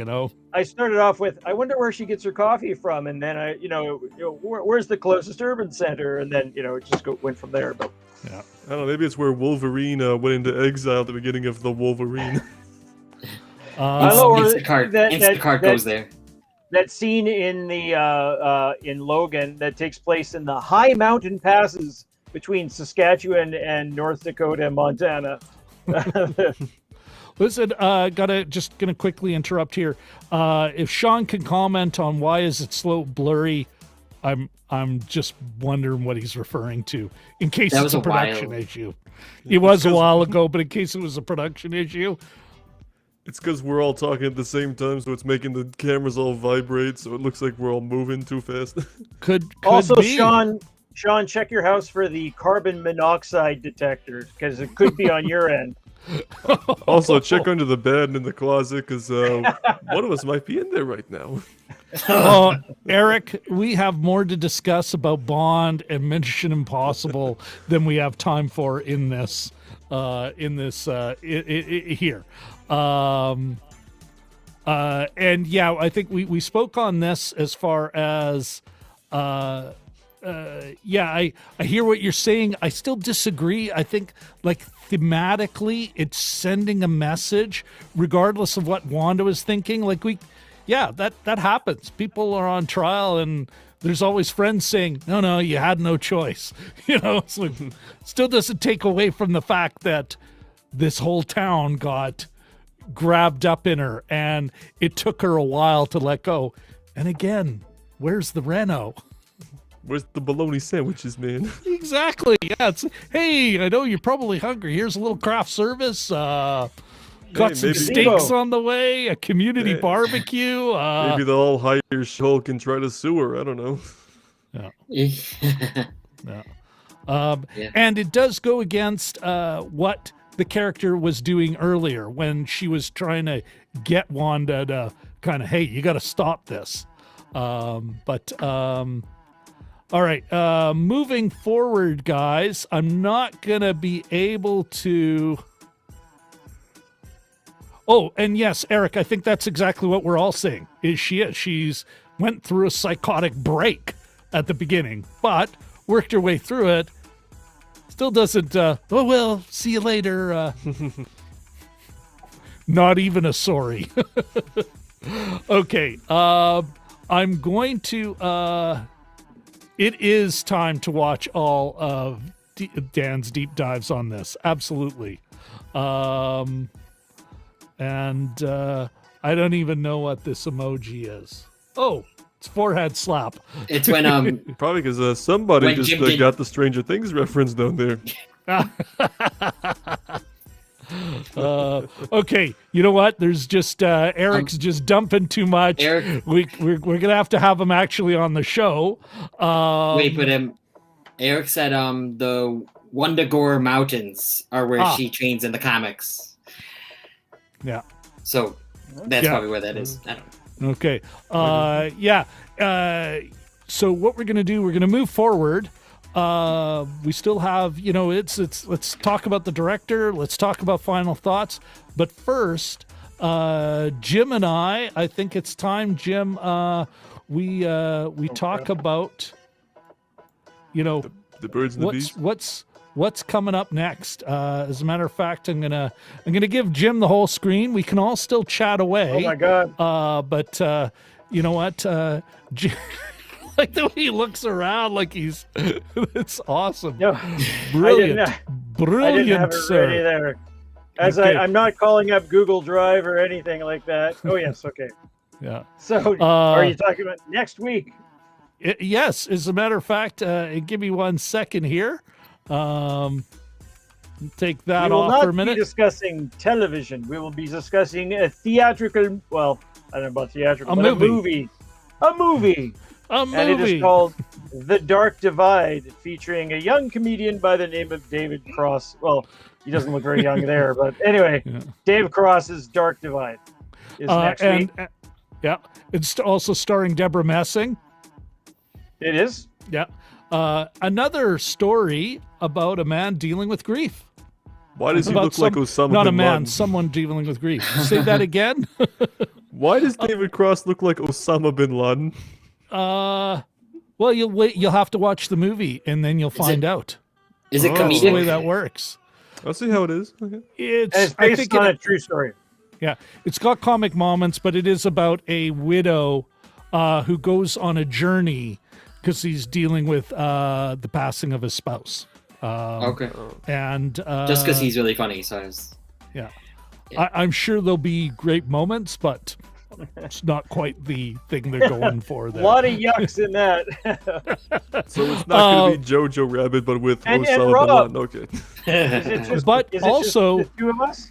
This was, it is not just the two of us. Katie Fowler, who was on here for Greenland, is back again. She's suggested this film, another, kind of a travel themed, journey themed film. And somebody goes on a journey and goes through an arc. And so we're looking forward to Katie Fowler coming back on the show. And so that's quite exciting. That'll, of course, be next week. Next Sunday, 9:30 p.m. Central Standard Time, Universal Coordinated Time, -6. All right. Now, gents, let's get into, first of all, before we get into final thoughts, first of all, let's say, quick answer. Jim, does the director Matt Shackman, and let us include both Max Shackman and the who created the show and the showrunner, Jack Schaefer. Are we giving him a pass or a fail? Yeah, give him a pass. I absolutely give him a pass. Yeah. Cody. I give him a pass. Ooh, witty. Love a man who brings his own props. Dan. Yes, pass, definitely. Yeah, it's 4 out of 4. What are we gonna say? Even the points that I don't like, that bug me, this is still like, yeah. Well, I'm getting into final thoughts. Speaking of which, folks. Final thoughts. Who wants to kind of wrap up their thinking on this remarkable show? Who wants to kick off? I can add just a few of the thoughts that I haven't touched on yet. They were sort of rewatching some of the episodes and even just watching Fridays. A lot of the, you're seeing a lot of these kind of battles these days, whether it's Harry Potter or superhero stories. They seem to add an element with as Wanda and Agatha were fighting, the black fingers on Agatha I thought was super effective. Like, it was a really neat idea. And even One sec, Jim. Let's take a quick. Let's give our good friend Ahmed Jelly Duck 100 from Kuwait a quick wave. Can you start us off? Sure. And then Dan. There we go. All right. Sorry, Jim. Back on you. And just this, so it's so hard to convey those kinds of battles, the weight of the powers and the cost and the physical cost. So having Agatha's fingers turn black and having Wanda's arms turn gray at points, I thought that was really effective and sort of a little bit of a new. Maybe I'm wrong, but it seemed to be a little bit of a new wrinkle. But otherwise, there's lots in this. I mean, we did quibble with some of the stuff, but really, it's a 4 to 5 hour long movie if you want to look at it that way. There's a lot of stuff in this, and they took a really big swing at it. So, and they pulled it off. It's hugely popular. It's got people talking. It's got people excited about Disney Plus to add to The Mandalorian. So. Good job. They saw it through, it makes me want to watch more like Paul Bettany stuff, and even some of I haven't seen a lot of Elizabeth Olsen's earlier stuff, like indie movies and things like that. But really great show. Oh, look at this. Shashank says, wow, my class is done and the live is still going on. Great stuff. Oh my goodness. All right, but we're getting to a wrap up here, folks. Dan, why don't you give us your final thoughts? So I agree with pretty much everything that Jim said. But behind the scenes, like I've kind of mentioned, but I just wish that I don't think that they should be allowed to have interviews while the show is going on, because they say stuff like Tiana Paris was like, oh, I can't wait till you meet the aerospace engineer. Paul Bettany's like, I've always wanted to work with this actor that I'm going to work with in the final episode. It turned out to be himself. And Elizabeth Olsen's like, well, it wasn't her fault. It was the interviewer kind of worded it in a weird way. He was like, is there a Luke Skywalker level cameo in WandaVision? And she said yes. And then Evan Peters, if he was Quicksilver, would have been kind of that, but not so much Evan Peters, but the implications of that there was a Fox, universe. A big overpromise, eh? Yes. Overpromise, under-deliver. Yeah, but overall, I still thought this show was amazing, and it had people like talking every week and just so into the discussions. Yeah. It was great. Yeah. Cody. Well, I think one thing how different it was, and it got really experimental, so it deviated from the typical Marvel formula, but still brought it back, which I think is really nice, just because after so many years of the MCU and just comic book movies and projects in general, you got to shake it up, otherwise people are going to get bored. So I really like they did that. A lot of great twists and turns out there, something to look forward to on Fridays. But man, I think this is a prime example of why people need to just chill the hell out with their theories, because so much of like the discourse of the show so far has been, oh, this character didn't show up, there was no Mephisto or blabbity blibbity blue, and it's like, that was promised, that was just you talking out of your butts, Yeah. So I hope from here on out it's probably not not just reading the tea leaves, but over-reading the tea leaves. Yeah, it's like, I'm kind of concerned that an overabundance of fan theories is going to really dampen upcoming Marvel projects, like especially Spider-Man No Way Home, with all these rumors of the multiverse and Toby and Andrew coming back and all that. And it's like, if we don't get any of that, people are going to crap on it so hard. And see, I hope people will take this as a learning lesson, as into, take off the tinfoil hat a little bit and just enjoy what they give you. Great, yeah. But yeah, I really enjoyed it, and I can't wait to see what Marvel does after this. So, yeah, you know what, gang, I'm with you all. I think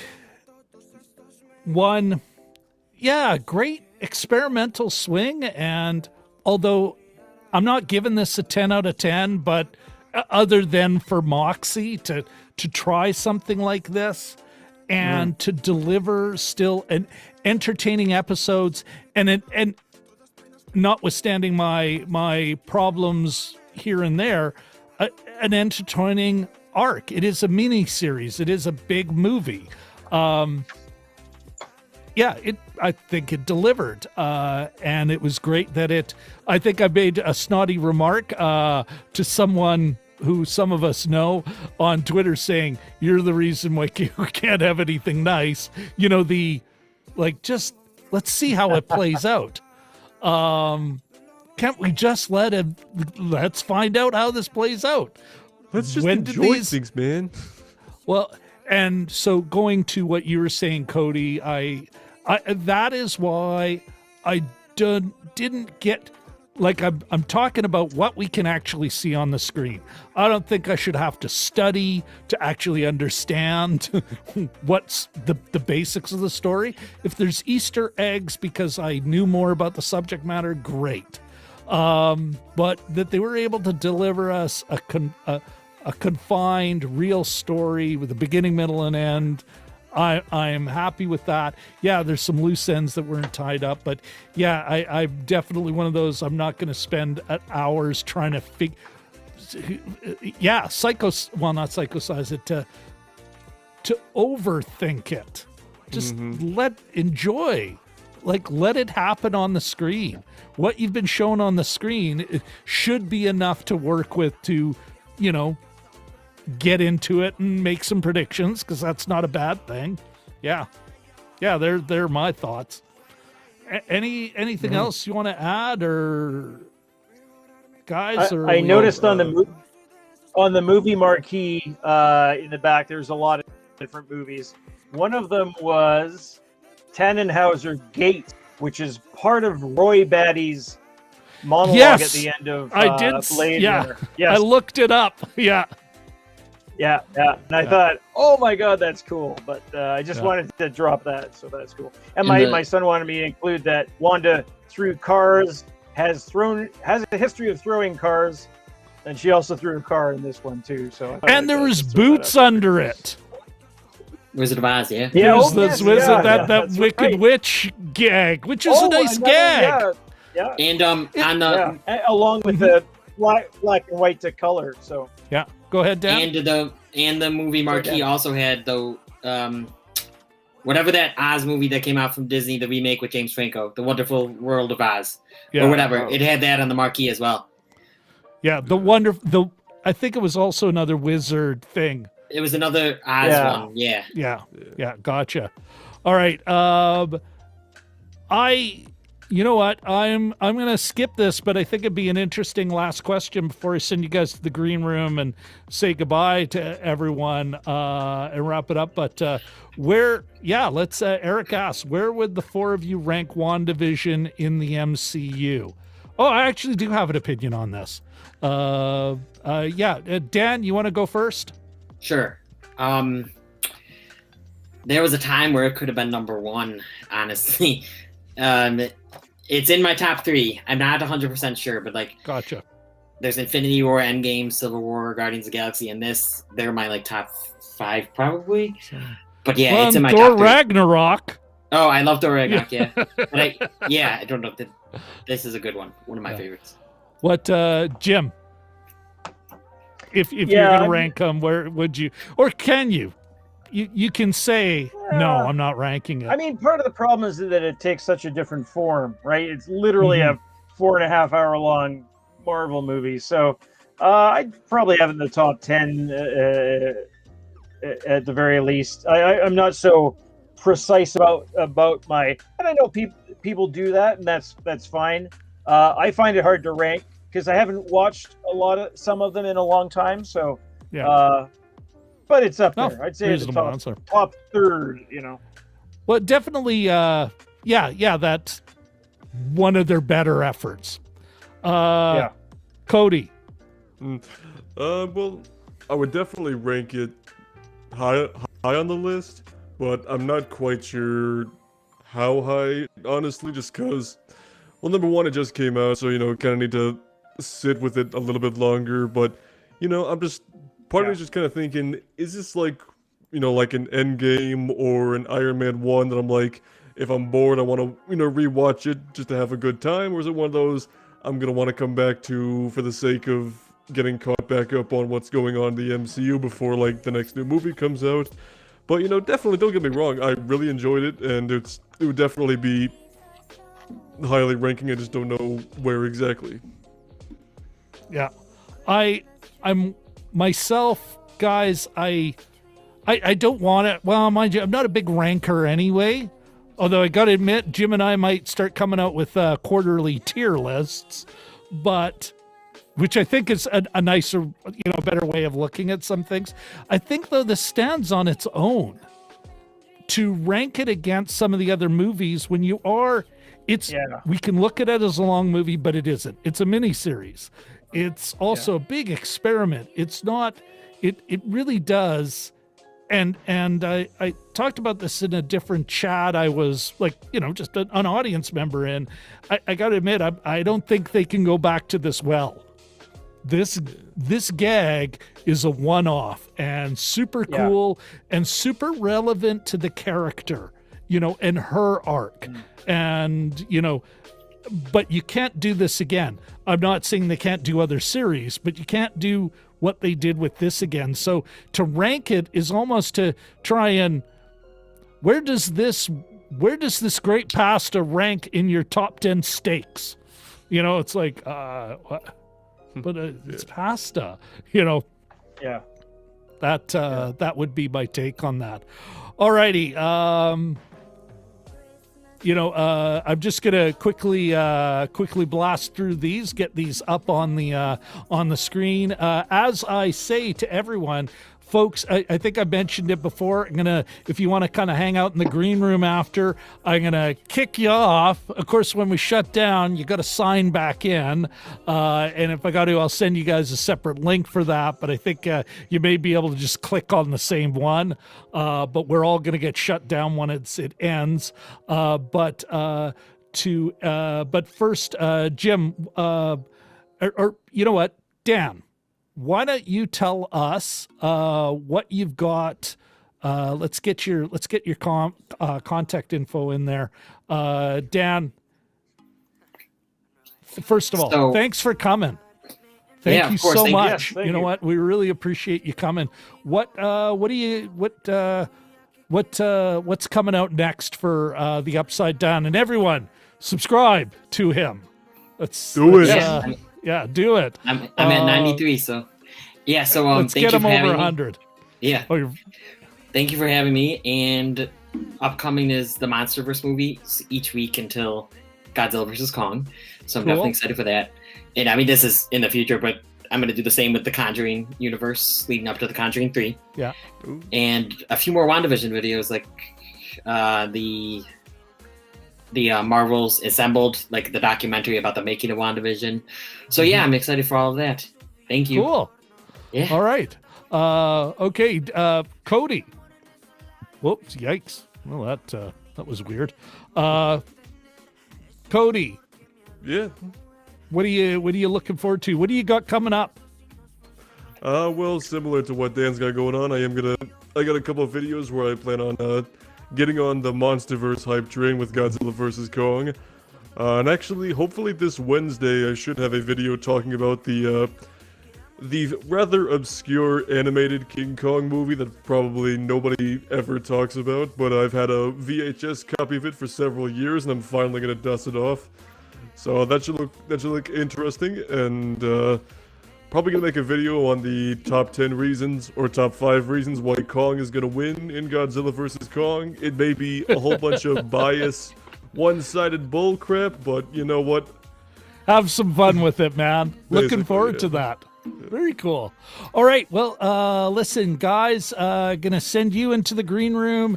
Jim and I have got to wrap this up, and then we'll see you there. We'll have a, well, I don't know. We could all have a beer. Just you have to supply your own.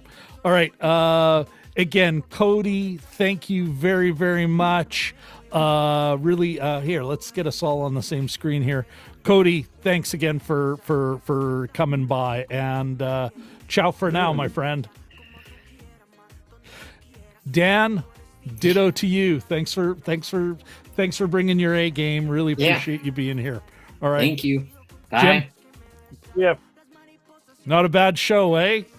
Yeah, our first 4-person panel there, so that was good. Well, that was all right, folks. I want to, and let's get. Okay, we're good Lord. Lost in the Reel, Sean, who we have collaborated with. It's a much larger project. I still owe some stuff to it, but I'm just about done here. Because of course I'm behind.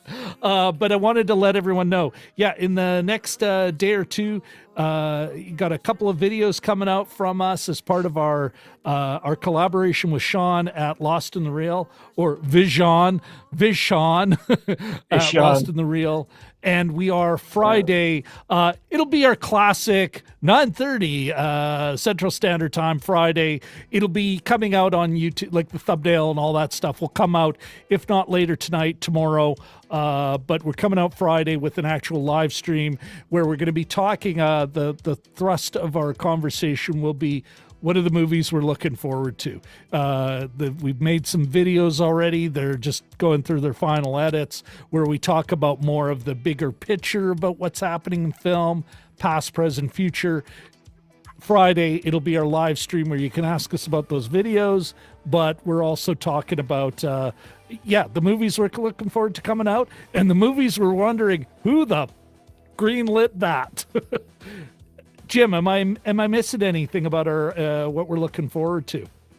No, I think you captured it there. I have to go over my notes myself, but no, I think that I think you got her. Yeah.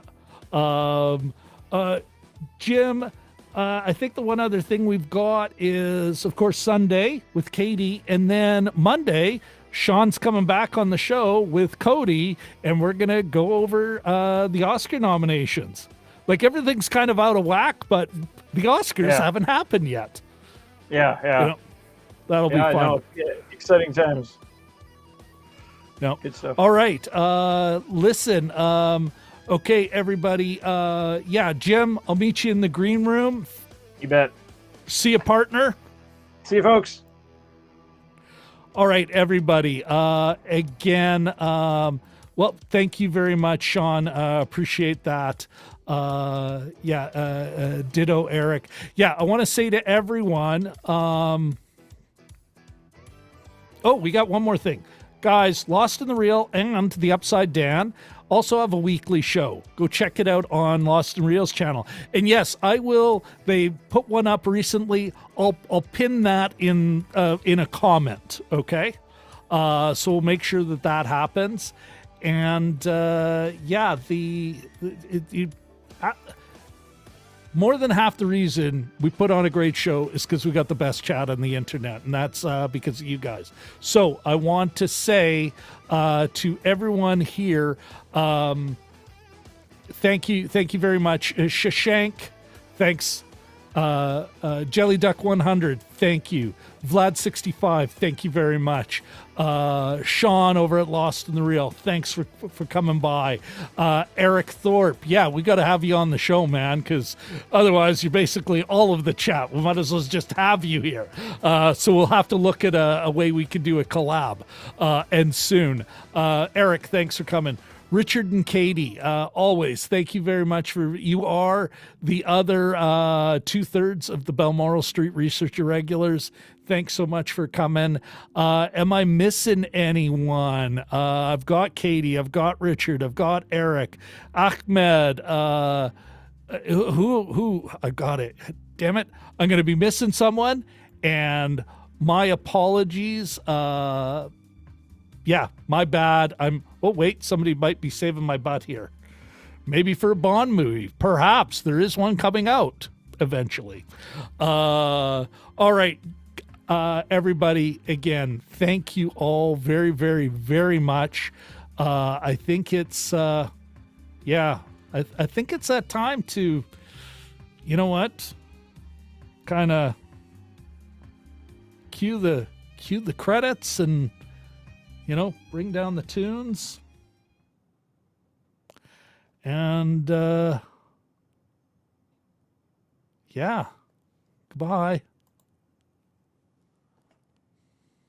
I've been